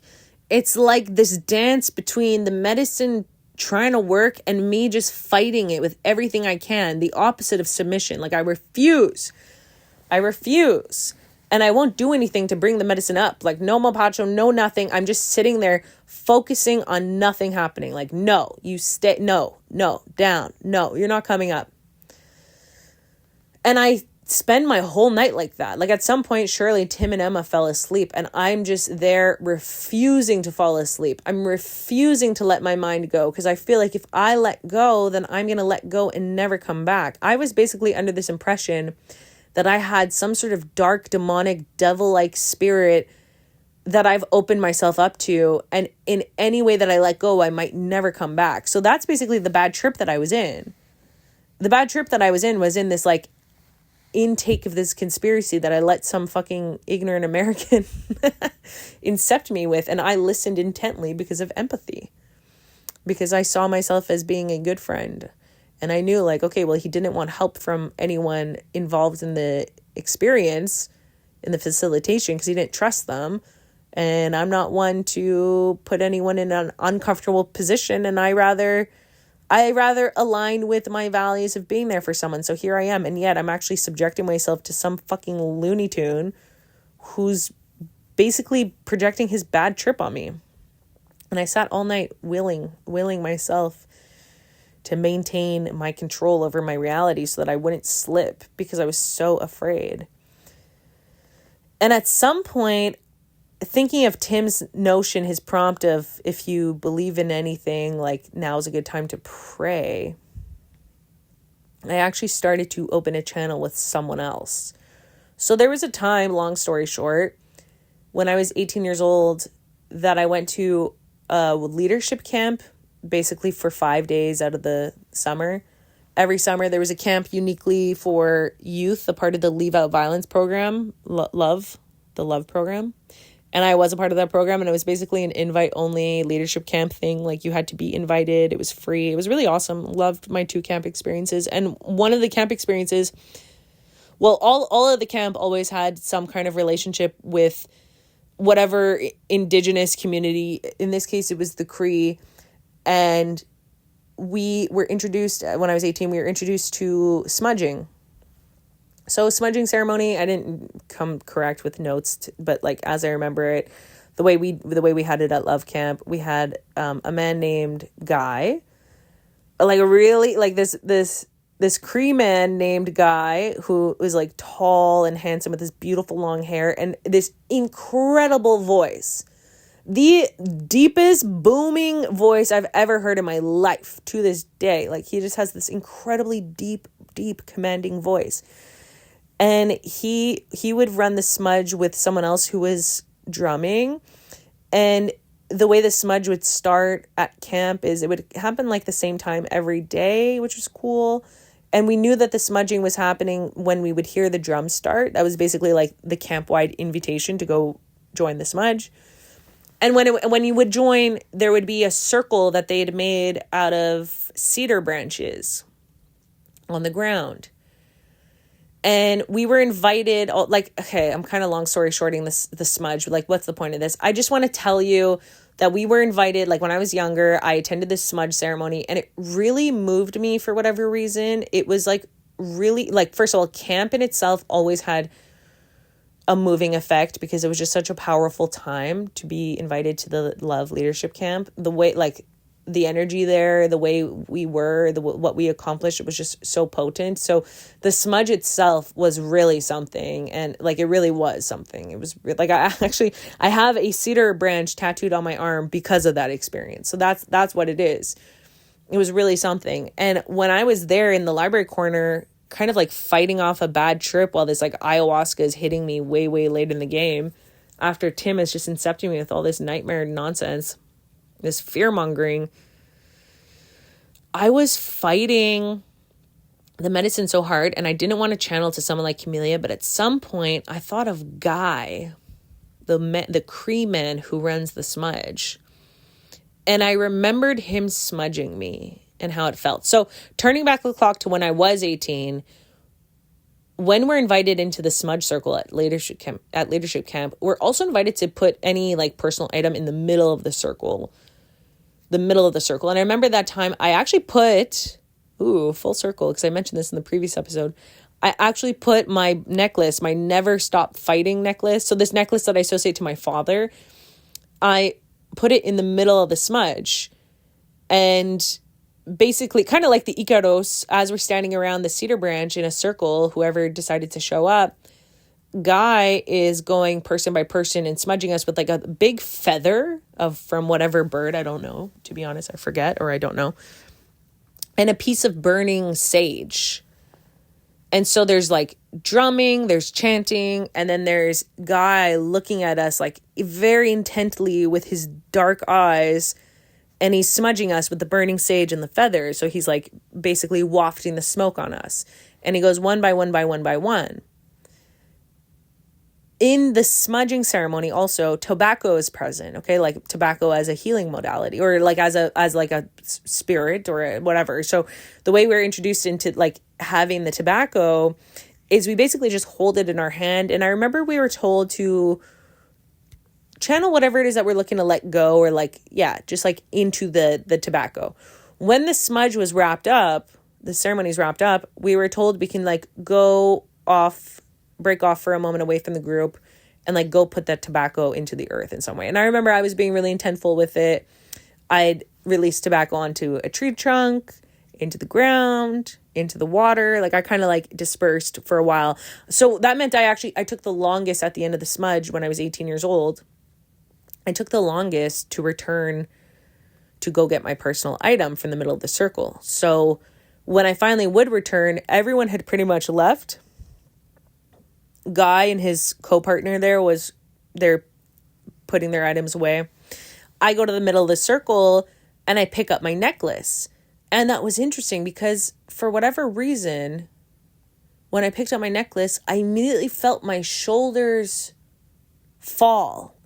And I felt this heaviness come over me the moment I touched this item. So like the whole point of the personal items in the middle of the smudging circle is like we are like infusing also energy into them in some way or whatever. Or like they're a part of the cleanse. And Guy had seen me pick up my necklace and have this like shoulder falling effect. And it's like I started to sob instantly. It was really, really strange. Actually, it was like quite a strange experience. And it was really interesting because Guy actually started smudging me all over again. Like they were done. The smudging ceremony was done. But because I had this like strange kind of spontaneous like extra collapse moment, Guy actually started smudging me again with the sage. And he sat me down while I was like crying. And it was really kind of psychedelic. It's weird I'm talking about it because I don't know. I also have this written down in a journal somewhere. So somewhere, hopefully I could actually find the story. Hopefully it's the journal that I have. I mean, sadly, I lost a journal, sadly, around the age of 18. So it might have been that one, which is really too bad. I lost a journal. It got stolen in Tremblant. But it like via my bag getting stolen, which sucks. But yeah, so Guy actually smudged me again. And that was interesting because I had this like unique one-on-one moment. And I remember in this distinctly, like he had put like a rock into my hand and he like dug into my hand. And he said, earth, come back to earth. You know, he was really trying to like ground me because I guess I was like lifting off into tears. So the reason why I'm sharing this anecdote is because now going back to me being in the library nook with Texas Tim and Emma, well, I wasn't willing to think of Camellia and I don't know who to pray to. But when I remembered Guy, I suddenly started to just play the vision of him, like I overtly, deliberately, on a looping repeat, I played the vision of Guy smudging me one-on-one for the rest of the morning. Because at this point, it's the middle of the night. Like going into the hours of the morning, this is what I did. I didn't light mapacho. I didn't give in to the medicine. I did. It's funny. Someone had brought either Emma or Tim, or maybe it was just there. We had a little bundle of sage on the table. I reached for it. And I remember the way I was, like I was weak. The medicine was taking an effect in a way where like I was weak and uncoordinated. I felt so sick, but I wasn't willing to let go. Funny enough, right? I wasn't willing to let go. And my whole point was like, let go to your higher self. And I remember grabbing the sage off the table, like with my weak little grip, and grabbing a pack of matches and trying to light the sage, and it wouldn't light. And I just gave up. And I remember instead I thought, well, fuck it. It still is a healing plant, right? Smoke or not. So I remember holding the sage, planting it firmly against my third eye, so on my forehead, and holding it there and just like meditating and visualizing Guy smudging me. And then I also rubbed my arm on my tattoo on the back of my forearm of the cedar branch, the cedar bow tattoo, which is fully inspired by that smudging thing. This is what I did was like, I thought, well, if these ayahuasqueros are brujos, or if they are like bad woo-woo, if they're like the bad guys, if this is bad dark magic, well, guess what, motherfuckers? I got channels too, bitch. By the way, please, like, if the spirits are listening, I'm saying that very facetiously, and I come in peace, and I really mean no nothing. Like, please, let's please be cool. We're super cool. Let's please be cool. But that kind of like my thought was like, I refuse. You will not take me. This is not happening. So I spent the hours just meditating on the visualization of Guy smudging me and holding the smudge against my third eye and then holding it against my chest, on my heart, holding the cedar branch tattoo, like basically doing everything to channel, because I thought out of all the moments in my life, probably the time at the smudge from Love Camp was probably one of the times I felt the most like protected. So this channel I'm willing to open up, and I like mentally, psychically apologize to Guy in advance during, because I thought, look, if channels are a real thing, either this is just my delusional maladaptive daydreaming, me being mentally smudged right now, or maybe I'm somehow opening a channel to Guy somehow, at which point it meant maybe I'm opening him to any kind of risk or danger. And I remember making that choice thinking, well, I need help, and in my delusional projections, Guy can handle it. I know he can. So I'm opening that channel to him. Now, again, all of this is just, kind of like a fantasy. Like, it's not based in anything. But that's just kind of show where my head's at. And I make it the morning, like the whole night. I make it the whole morning, the whole night. At some point, I hear the cock-a-doodle-doos from the Amazon. And then that was crazy, too, because the sounds of the nature were... Everything sounded demonic. Everything was in a demonic frame at this point. Like, my mind was so polluted with, like, darkness from hearing Tim. But we spent the whole night together until it was the early morning, and we were kind of, like, being woken up to people trickling into the space to eat breakfast or whatever. And I guess people saw us there and asked, like, did you guys stay here the whole night? Like, yeah, we did. Someone remarked on the compost toilet being, like, overflowing. I think someone knew it was me somehow. I don't know if I admitted it was me or someone was like, damn, how'd you do that? It just like came up and I was like, look, yeah, I don't know. Like, it was a lot. But it had to be done. And it was like good, chill vibes. I think I was probably in a little bit of shock. Like, what now? Like, I'm just kind of like leaving. And this is the thing with feeling unresolved. Like, this was how it ended. The first 4 ceremonies were kind of cool. They served a purpose. There was like a rising action. There was the incremental process of being in the ceremonies. And the last ceremony was so unsatisfying because it was just pure resistance, frankly. Like, it was just, at first it was acceptance and submission, and then it became whatever Tim introduced to the narrative, and it became resistance. Because everything he introduced, I mean, my mind must be very suggestible, because how dare I just let this man like pollute me? What I really should have done, and I think that was my reflection in the aftermath, is I should have just immediately flagged Sarah down, like one of the facilitators, and had someone intervene. Because like also at the same time, all that was happening was like some white American was entering a little bit of a psychosis. That's not the fault of the medicine. I mean... Is it? Like, I don't know. And then here's my other thing.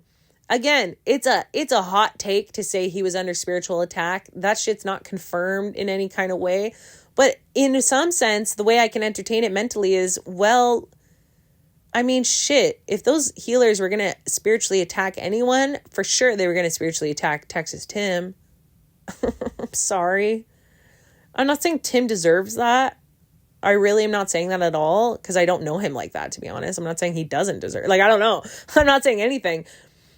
But if anyone was like overtly the memification of problematic drug tourism, out of all of us, it probably was Texas Tim was the most problematic. Just because biggest blind spots, biggest presence with biggest blind spots. And that's what's the problem, right? Like big presence, can't miss him, but also at the same time, big blind spots. So that's like, he's just plowing through the world, like whatever. And the next day, Tim was really thinking he was going to leave. And I'm being a good friend because I know I am leaving because I'm at the end of my 14 days. And I also know I have an Airbnb in town that has an extra bedroom just because it happens to be the only one I like. It was the perfect one. So it had the big bedroom with like the big bed, and then it had another bedroom that I didn't use that had a bunk bed in it. The next day is my last day. I'm still debriefing with Tim. He's still convinced of this all, everything. He's saying he's got to leave. He's got to get out of here. I'm saying, okay, well, look, I can actually help you. Because I am leaving and I have an Airbnb with like an extra room in it. So you could actually just stay with me. You know, it's not my like true self doesn't really want to have to spend quality time with Tim like that. But just since you went through this experience, and in a sense, like I'm trauma bonded a little bit because I went through the experience through it, like through you too, like because of you, through you.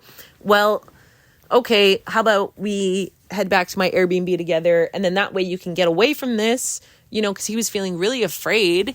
He was feeling like all of this happened to be true. Now, here's where Tim, like, honestly, sorry, dude, but like, are you for real? Here's where like Tim is totally a delusional little princess. He asked about my Airbnb, does it have AC? And I'm like, I don't know. Maybe, like, I don't remember what the answer is, or maybe I knew the answer and I told him. Maybe the answer was no. And in fact, it might have been no, because I remember that Airbnb being really hot, or like just the one AC unit. Well, I tell him that, and Tim's like, well, he says, I'm like a soft, pretty boy, upper class Texas boy. Like, I need my AC. And I'm like, really, dude? Now I'm getting disillusionment from Tim. I'm like, really, dude? Like, you just said you were under spiritual attack. You're freaking out. You think you need to get out of here. You're not willing to work with the medicine anymore. I'm offering you lodging, and you're telling me you're too precious for that, to have no AC. Now it's like the credibility is just dwindling, like, for real, because I take everyone at face value at this point. I'm like, if you're telling me you're afraid, I'm gonna help you. I want to help you. But if you're telling me the conditions of which I have to help you like aren't optimal, then okay, fuck off. I don't know. Like, good luck. Tim actually ends up having a one-on-one, I think, with Sarah, the facilitator. And this was interesting. Part of why Tim wanted to leave is because after that debrief that they had, she was mad at him, it turned out. Like, she was like unloading on him. And I think that just like added to him feeling attacked. And he told me that she had said to him, "You were the problem." And I think in the moment when he said this to me, that she had said that to him, I hadn't myself woken up to the wokeism of what that could mean. I thought like, oh, damn, Tim, that's intense. She said, you're the problem? Like, wow, fuck that. Well, it didn't take me long to do some Googling when I returned to my Airbnb, like after the ceremony, where I did some Googling. And it's like too bad that at all of my research that I had done on ayahuasca beforehand, I somehow failed to stumble upon the story of what had happened within a year prior. Like, within the year of us being there and working in our ceremonies, there had been a white Canadian man who had murdered an elder from the Shipibo. And this man, he was like from Vancouver. I don't know. Like, should I look it up quickly just so you actually have the name, just so we're representing it accurately? This man, what was it? The man who murdered a Shipibo elder, Canadian man. I think he was from Vancouver. Okay, yeah. All evidence shows BC man lynched in Peru. Okay, yeah, fine. Trigger warning. Sorry, guys, that I didn't do this in advance. Murder, lynching, killing. Okay, sorry. Well, I saw this article. Yeah, May 4th, 2018. Yeah, so it was like in the year prior to us being in Peru working with this stuff, and Tim being in his little like somewhat kind of psychotic delusions about the conspiracies, about the Brujo magic, like the dark magic, the healer spiritually attacking him, and then him saying that Sarah had said to him, "You're the problem." And like that upset Tim. It hurt his feelings or whatever. Like, it made him feel even less trusting. But it took me 1 week of like being post-experience and going on Google to see, no, she's right. Like, she was actually just speaking facts, and Tim is just ignorant and dumb. Sorry, Tim, if you're listening, sorry. It's funny, out of all of the podcasts I made talking about people, not talking about people, naming people, renaming people with the pickup artists and everything. Like, here I am worried about lawsuits. Like, watch, like, the only person who ever slaps me with a lawsuit is fucking Texas Tim. Well, bro, I don't know your last name, so hopefully that spares me. Statistically speaking, there's probably at least like several thousand quote unquote Texas Tims running in the world, so I'm sure you're not the only one. But in your defense, I do think you're one of a kind, so you are the only one to me. Well, when she was saying to Texas Tim, you're the problem, like, she was just speaking facts, because here we have this article from British Columbia. All evidence shows BC man lynched in Peru had shot and killed indigenous healer. Okay. So this man, his name's Sebastian Woodruff. I'm not going to read the article, but I had read it years prior, and he basically had been going back and forth, sort of like spiraling into a debt cycle, flying back and forth from Canada, I think, from BC to Peru, to continuously work with ayahuasca in these ceremonies, and like kind of very much in that pursuit of the healing, right? Pursuit of the answer, but also like very much an empty void, because why the fuck are you still flying back and forth? Like, that's crazy to me, especially after all of this. Like, here I am waiting 5+ years just to talk about the experience. I can't imagine like chasing the experience, flying back and forth, trying to do this, and also never healing. Like, and as I remember reading about Sebastian, people would comment how like he was clearly not well. He was not stable. He was not mentally stable. He also, I think, was like probably being somewhat exploited too. Not to victimize the fucking problematic white man who's killing indigenous healers, but I do recall, like, keep in mind, there's money in this game. So someone was taking advantage of this ignorant gringo, and like how vulnerable he was, and like how eager he was to be healed via ayahuasca. So he kept coming back. Well, I think at some point he decided, well, let's see what it says. Like, does it say it? 1.5 cell phone video. Oh gosh, no, not a video of the lynching. Woodruff had been... Okay, so here we go. Woodruff had been Arevalo's patient. Arevalo is the name of the elder. Traditional healer and elder Olivia Arevalo Lomas of the Shipibo Cunibo indigenous people of Peru was shot and killed at her home. Yeah, that's so fucked. Oh, and that's posted by Temple of the Way of Light. So that's the other thing, is like, these were healers that were actually like, she had worked with the Temple of the Way of Light. So what we weren't sitting thinking, oh my God, you know, like, I didn't have that. I didn't have that. I was ignorant to that kind of grief that the Shipibo, Cunibo were feeling about us, like the drug tourists. Like, I didn't have that perspective until after, when I was back in Iquitos doing my integration. That we are the problem. Like, we're the problem. Tim's the problem.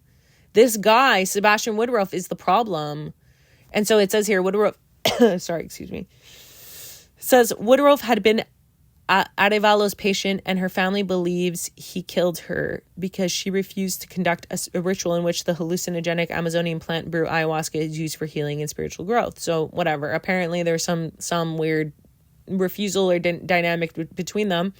And then the fucking Sebastian, probably in some psychotic episode,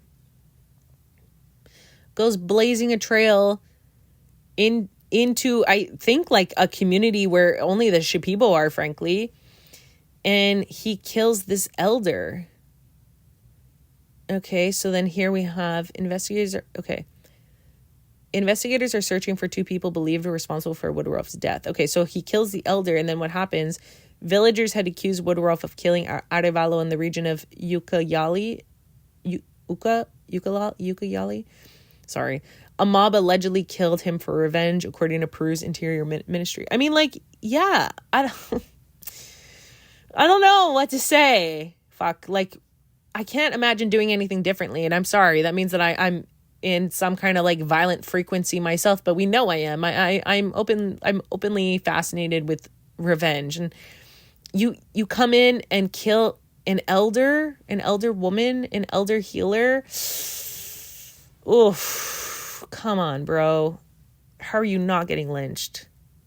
I don't know. The math is mathing. I don't know what to say. So I didn't know about that lore. I had no awareness. Out of all my research, I had no awareness of this lore. And it's that little hindsight I needed in order to kind of put in context, like, what was Sarah actually saying to Tim? She wasn't just being mean. That was like how Tim took it. Oh, I'm never listening to a man at face value ever again. Keep in mind, I was younger. I was 24. Like, anyways, I was like in my own lane at the time. I only knew so much of the world. I needed to like have these experiences to kind of grow past them. Like, it helped once Tim was telling me he couldn't possibly take my help because he needs really good AC. I'm like, bro, aren't you afraid of the demons? Like, are you afraid or not? Are you for real or are you a bullshitter? Like, what the fuck is going on? Because I'm a real ass motherfucker. Like, if I tell you I'm done with something, like, I mean it. I'm walking that talk. No, Tim stayed, bro. I don't know what ended up, like, where he ended up conceding, but in the end, he's like, no, it's okay. I'm just going to stay. I'm like, okay. Like, honestly, that's for the best, because I really, in retrospect, thank God you didn't come back to my Airbnb. What the fuck would have that been for me? That would have sucked for me. Hell no. Like, this already sucks, Tim. This already sucks. And, like, it's not his fault that my mind is so suggestible, but yeah, he kind of, like, induced my bad trip. And, you know, where I'm critical of the ayahuasca experience, too, is, well, I still don't necessarily know that Tim was even wrong about any of that. I'm kind of open-minded that he was under spiritual attack, because, again, now knowing the context of, like, what kind of people are the problem, well, like, I would probably attack that motherfucker too if I could. You know, if I was, like, freshly grieving the loss of an elder and I have, like, magical powers to commune with the plant spirits and, like, psychically attack people, hell fucking yeah, I'm doing that shit. Are you kidding me? With great power comes great responsibility. That's goddamn right it is. Now sit down in ceremony and let me psychically fuck you up. And just to circle back and make sure we close the loop on the guy that was, like, moaning. He was moaning or whatever. Like, moaning, dude. He was moaning, and allegedly he was saying stuff about how we're all going to kill each other. We're all, and Sarah, the facilitator, kind of kept checking on him. And I remember this because I was fully sober. Well, yeah, so he was saying all that stuff. Like, we're going to kill each other. In the debrief after, so this is like the final group gathering. I've just had this weird, bad experience in the library nook with Tim and everyone. I'm, like, not resolved. I feel like an open book of confusion. We're kind of in trouble. Sarah didn't tell me, or anyone didn't tell me directly that we're in trouble, but Sarah did make an announcement saying, I heard last night some people broke some rules and I'm really upset.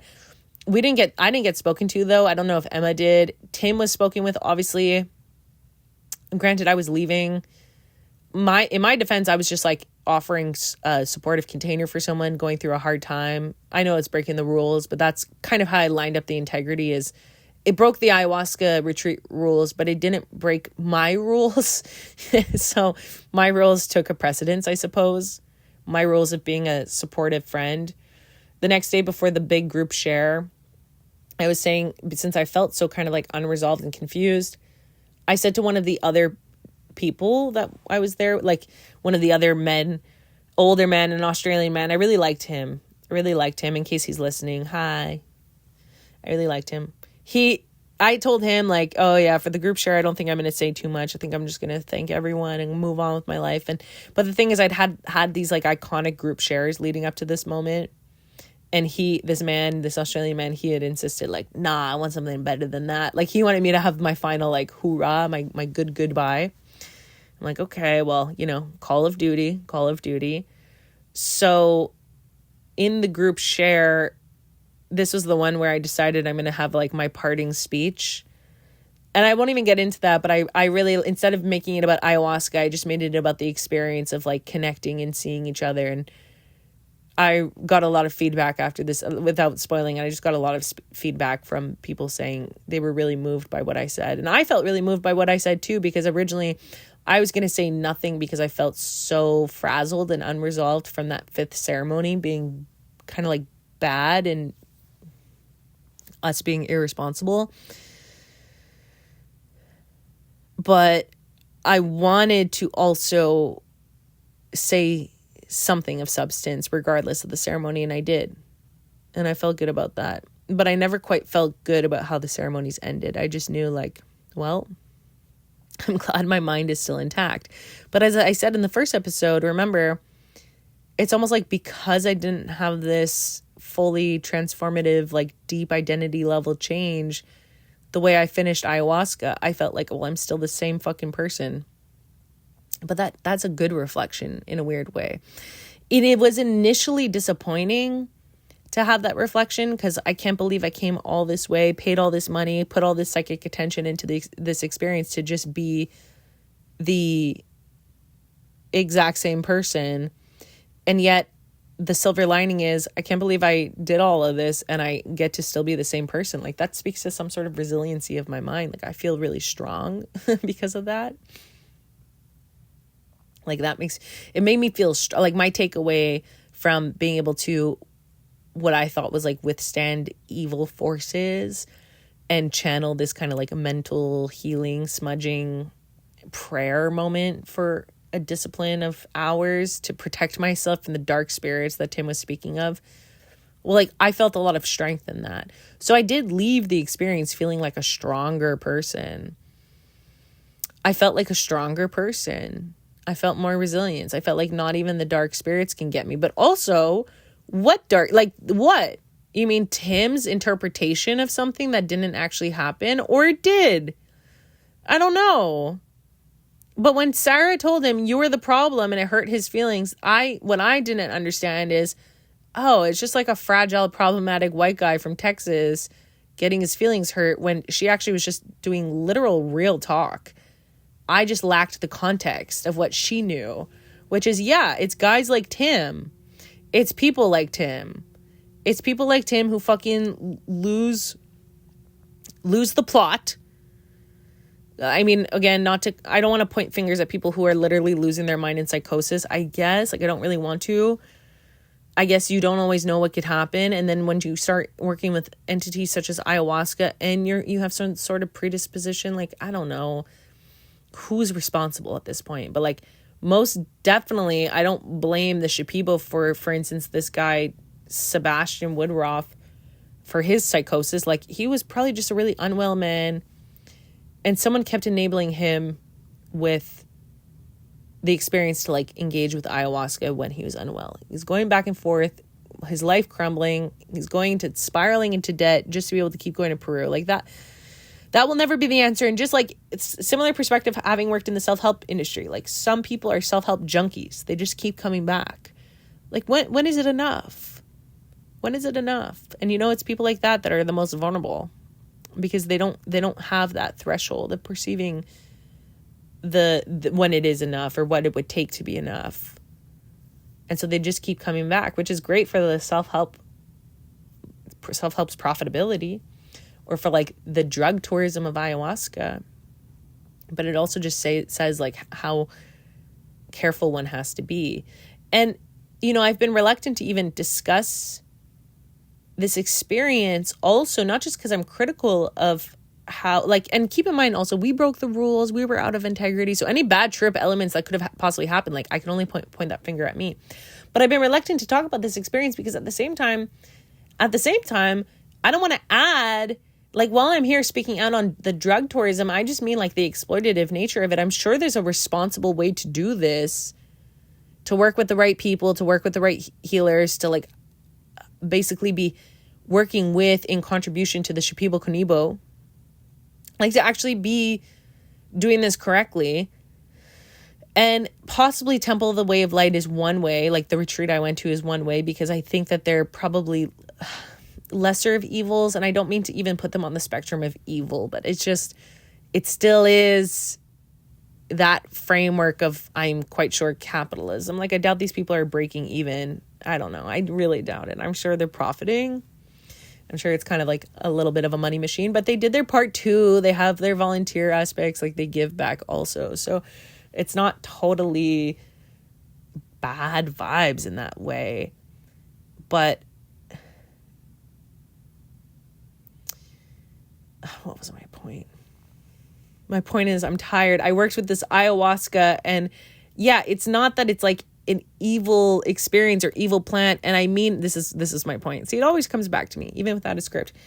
It's not that Like, I do not wish to add to the fear-mongering in a way where I hinder the positive use of these medicines. Because here's some Q&A. If you were to ask me, hey, Spencer, like, well, I want to work with ayahuasca, should I? I'll never say just yes. I'll probably want to follow up with like questions, and also like set your expectations and really like speak to it the way Tim Ferriss spoke to it. If I say just yes willy-nilly, like, then I have no respect for the experience or for you. That would be irresponsible. And even though I've opened up some critiques on like the drug tourism and going to Peru and doing this, I don't want to contribute to the wrong narratives either. Like, I don't want to stop anyone from working with something that could be good. And it kind of reminds me of the documentary, which I haven't seen since it came out. So it's been a long time. Oh, it came out in 2017. Yeah, almost 10 years. This documentary called Angry Inuk. And it's about, okay, so here, Inuit fight against, so the Inuit are the people from up north in Canada. Okay.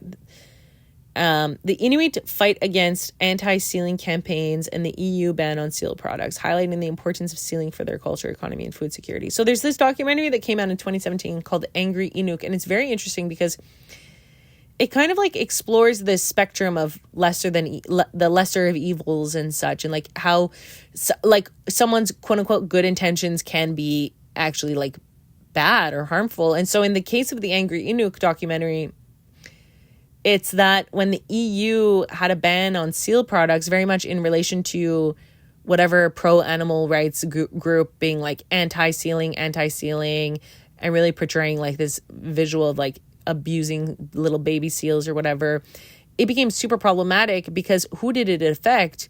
Well, the narrative is really like focusing on the victims being these seals, and, you know, kind of like the lens of like animal rights activism and like fear mongering on how evil and sinister that is. Meanwhile, what Angry Inuk as a documentary points out is, no, this shit is like our way of life. What are you fucking talking about? That's not what they're saying, but like, that's it, right? Like, what are you saying? All of the fear mongering of like portraying the abuse of like seals being such like a violent and like vile soulless activity is inaccurate. And the ban of seal products is actually like affecting the Inuit and their way of life and their way of surviving and like offering resources in exchange for resources. So here are these animal rights people being like, oh no, but the seals. And then also here's this documentary introducing, oh no, but what about the people too? And also how the people are engaging with like seal. Like, it's not just slaughter for slaughter. It's not just slaughter for fashion or whatever. Like, it's a way of life. This is a traditional way of life. And the ban of the seal products in the EU is affecting the Inuit. And so what then? Which is why I'm bringing up that lens, because, yeah, I left my ayahuasca experience definitely feeling like, ugh, I don't know about all of that. I don't know if I should have done all that. I don't know who I was working with. I still don't know if there was some Brujo shit going on. Like, like I said at the very beginning of this story in part 1, I just exist in confusion at this point. I think I just exist in the unknowns. I just don't know. I'm just here surrendering to my higher self. And my higher self says, you don't know, and that's okay. Well, I also don't want any of my fear-mongering to stop someone's mindful pursuit of working with ayahuasca, because I don't want to have like another Angry Inuk on our hands here. Where here I am sort of like possibly opening up narratives that Tim was fear-mongering about in his conspiracies. And like, what if I'm scaring someone who could have been a pretty good candidate to get value from working with ayahuasca? What if I'm scaring you away from working with the Shipibo people, the Shipibo Kanibo? What if I am doing that? Well, then I'm now a part of the problem. I'm like the animal rights activists that are like demonizing a way of life practiced by indigenous people, the Inuit. Like, I don't want to do that. And so if you did feel curious about working with ayahuasca, I mean, surely you can look into it, but look into it all the way. Look at everything. Look for its danger. Look for the dark side. Go find there's more now. Because I've seen the narrative shift when I was doing research for this a couple of months ago, this series of episodes in particular. I was seeing the narratives online with people calling out the dark side of ayahuasca. But that's not to say don't work with it, or that ayahuasca is a darkness or associated to darkness. It's not that. I really think that it's just us fucking outsiders, frankly, coming with our preconceptions and our conspiracies. And like, we enter into the ceremonies with that pre-programming. And if you're not ready to kind of like challenge yourself and your beliefs, then I just don't think it's for you. Because I've been challenging myself, like ever since I woke up that day. When I finally was like up, the day was up, I knew I survived the night. I never succumbed to like the dark spirits. I've been challenging everything since day 0, since the very beginning, while I was still at the retreat. And then slowly thereafter, when I left the retreat and went to Iquitos, I continued to challenge like the thoughts, the reflections, the value I derived from it in spite of everything. I let it land. I followed the instructions. I covered my head. These were some of the instructions for the final dieta. Yes, I could have chocolate. Yes, I could have coffee, but I would like wear a hat in the sun to cover my head because my crown had been like worked on, is how they see it, by the Shipibo. I followed the rules. I stayed in my lane, and I've ever since have been processing that like, well, we broke the rules and I was a little irresponsible, and heck, maybe I wasn't supposed to have my period, because certainly I did open up this loop. I forgot to go there. The guy who was moaning, talking about how we're all going to kill each other and all this and that, in the group share, by the way, this was addressed. And you know what Sarah said? I don't know if she was bullshitting us, but she spoke with a lot of conviction, so I believe her. But she said, just a note on that specifically, because some people brought it up as like concerns, what they had heard. And also the man himself who was saying it, he apologized profusely. Like he was purging, right? Like it was a verbal purge. He was purging himself. Like it was spontaneous what he was saying. So he felt really sorry. And I think he felt really embarrassed. And I feel for him in that sense. Cause like, well, you might as well just think of it like a tick. Well, Sarah had humanized the moment and explained, look, guys, your group was so weirdly quiet and calm most ceremonies. What happened last night was a lot more like most ceremonies we see. That whole shebang, the weird murderous thing being spoken out loud with the moaning, she's like, that's the kind of stuff we are used to. So yeah, that's going to really stand out for you guys because it's the first time it happened. But the reality is it happens. This is what happens normally in ceremonies. It's just that your group is so quiet.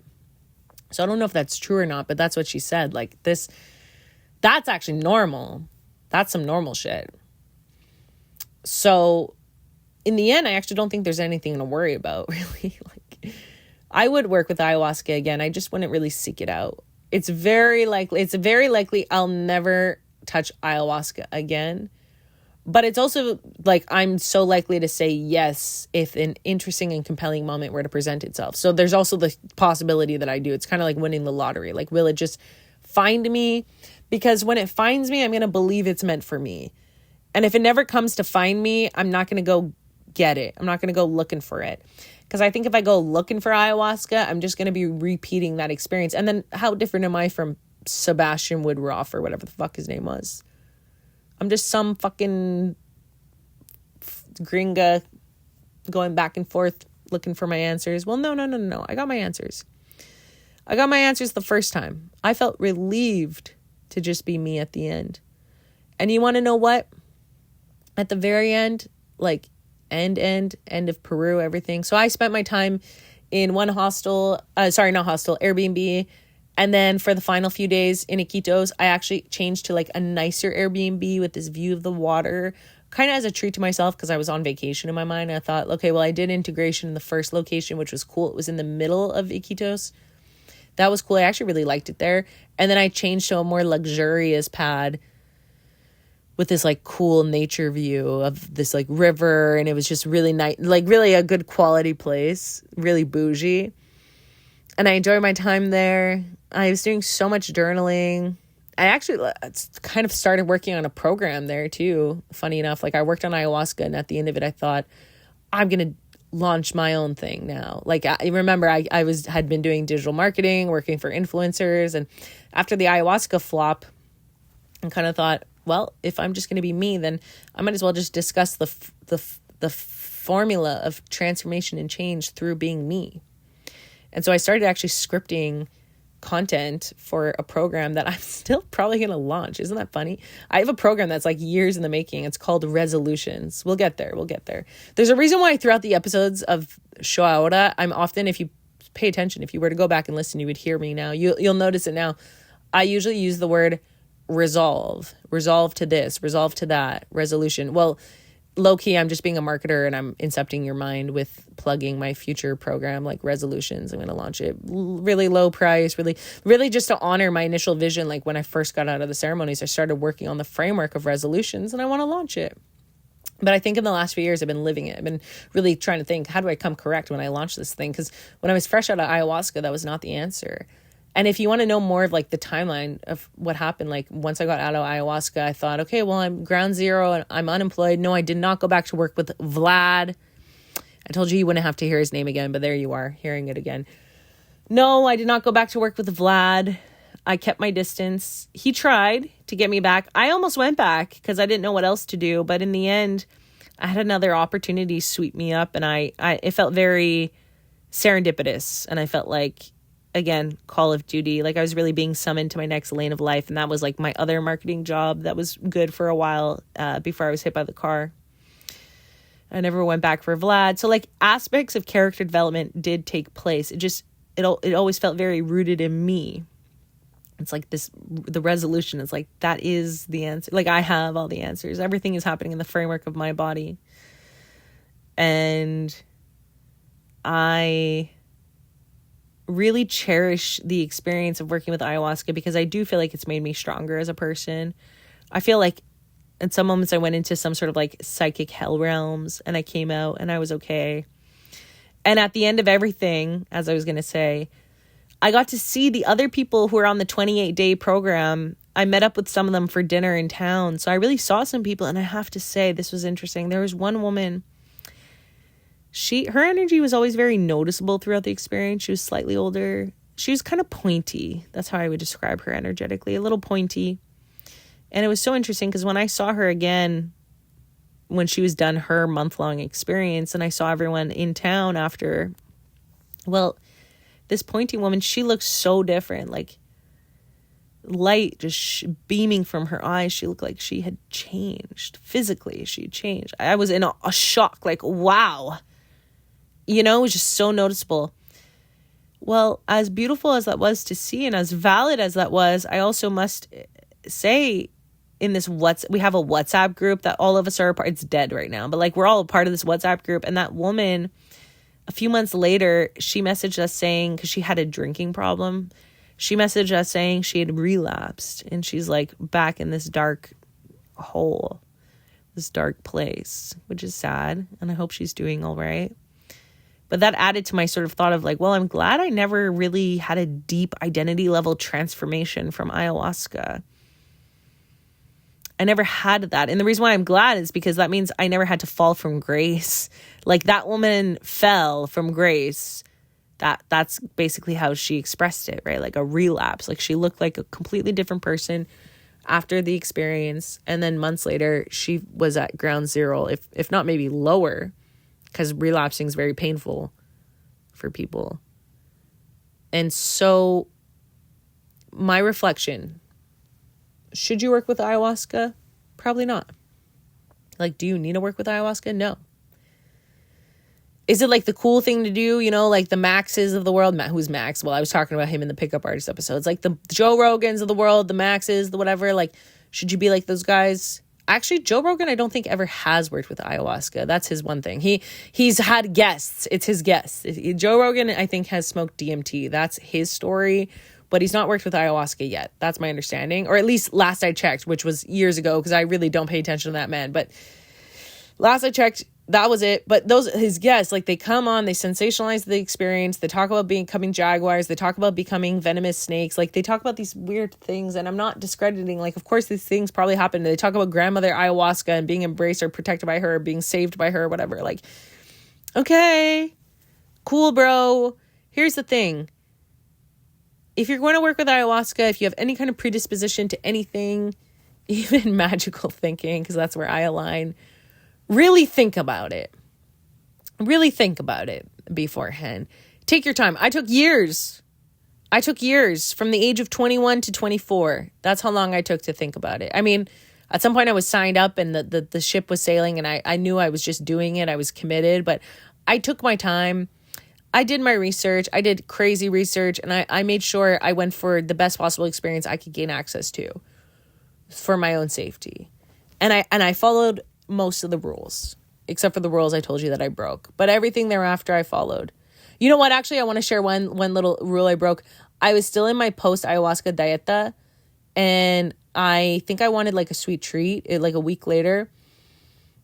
And you know what I got? I got Oreos from one of the little kioscos. I got Oreos. You know why? Because Oreos are vegan. Like there's something passable about Oreos, I think. I had a few. Guess what? I had the shits in no time. And I remember thinking, oh shit, it's like karma. Because I'm kind of acting out of integrity by eating these Oreos right now and I'm paying for it. I paid for it hard out of my butt. Like, I don't know how to explain. Like, it was just really, my gut microbiome was super duper upset. And I should have played it a little safer. You know, I should have followed the rules just like a little better. So in all the ways that the experience was fucked up, what you, my listener, must be really mindful of is I acknowledge that I broke rules every time. The good, the bad, and the ugly. Like, it was always me somehow following or breaking rules and acting out of integrity. And I'm not even mad if it were the case that there are magical healers in the Amazon who are psychically torturing random gringos. I'm not even mad about it. But if it is happening, then please be careful and stay away, because I don't need more gringos and gringas giving us a bad rap by behaving like murderous monsters, okay? Stay in your fucking lane, go seek out medical attention, and leave the indigenous healers alone to be mysterious in the work that we don't understand. It probably makes perfect sense to them, and to us, it's other, because it's not of our world. And that's okay. When I was working with the stuff, I was doing it knowing I'm not of this world. And it's like that little bit of separation is meant to keep me sane. So that when I start thinking like, oh my God, the Brujo, the dark magic, and I start thinking about how like a dark entity is a part of me or latched onto me, well, then I also have to remember I'm deluded by like Western medicine and Texas Tim, and these are not legitimate thoughts. I don't have proof for these thoughts. And at the same time, again, like I said, I'm not mad at the possibility that kind of retaliation, that kind of energetic retaliation could be happening upon the gringos.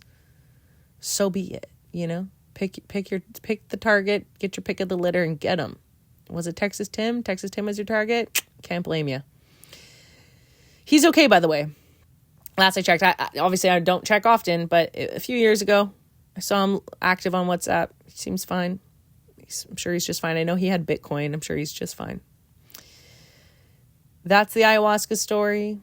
Thank you for listening. My throat's so dry. I don't think I missed anything here. I mean, you know, so much happened. Of course, I missed stuff, but the big meat and the potatoes of it all, this has been unloaded in the part 1, 2, and 3. And for anyone who really wants some kind of like embodying type technique healing experience, well, I'm going to plug it again. I'll plug it again.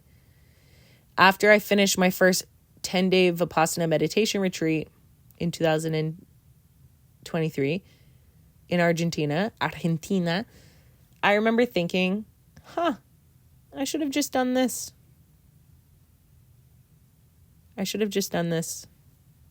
Ayahuasca? Why did I go to Peru for ayahuasca? Well, no regrets, but remember, that's what I thought. I should have just done a Vipassana 10-day silent meditation retreat. Like, I got so much from that. And it was based in the real world.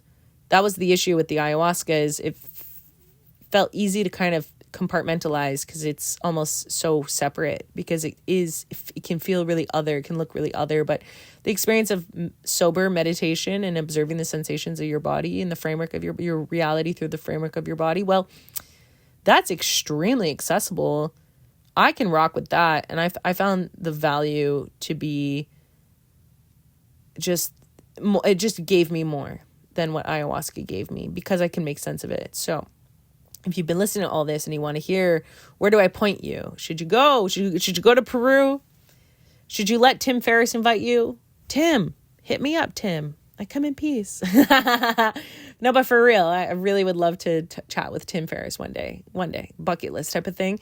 Manifesting. We'll see. Should you work with ayahuasca? Maybe. Think about it. You have to come to that conclusion yourself, because my ultimate advice is probably not. But what you could get a lot of value from is a Vipassana meditation. And you know what? At the time of this recording, it's March 10th. Ooh, happy birthday, Sela. Happy birthday. Yeah, it's 12:47 a.m. At the time of this recording, it's March 10th. Tomorrow, March 11th, I'm going to my third ever Vipassana meditation retreat. And I will be serving too. So that should be cool. I'm going to wrap up here because my throat is very dry from all this yapping. Thank you for listening. The following episode will be my birthday episode. My birthday's March 12th, the day after tomorrow. And I've already had it recorded. So you'll hear from me in a couple of days. And maybe another one after that while I'm gone. We'll see. We'll see what I get time to record, because this is all going to be queued up and ready to go. My name is Spencer. I appreciate you listening. I'll talk to you soon on the next episode of Show Ahora.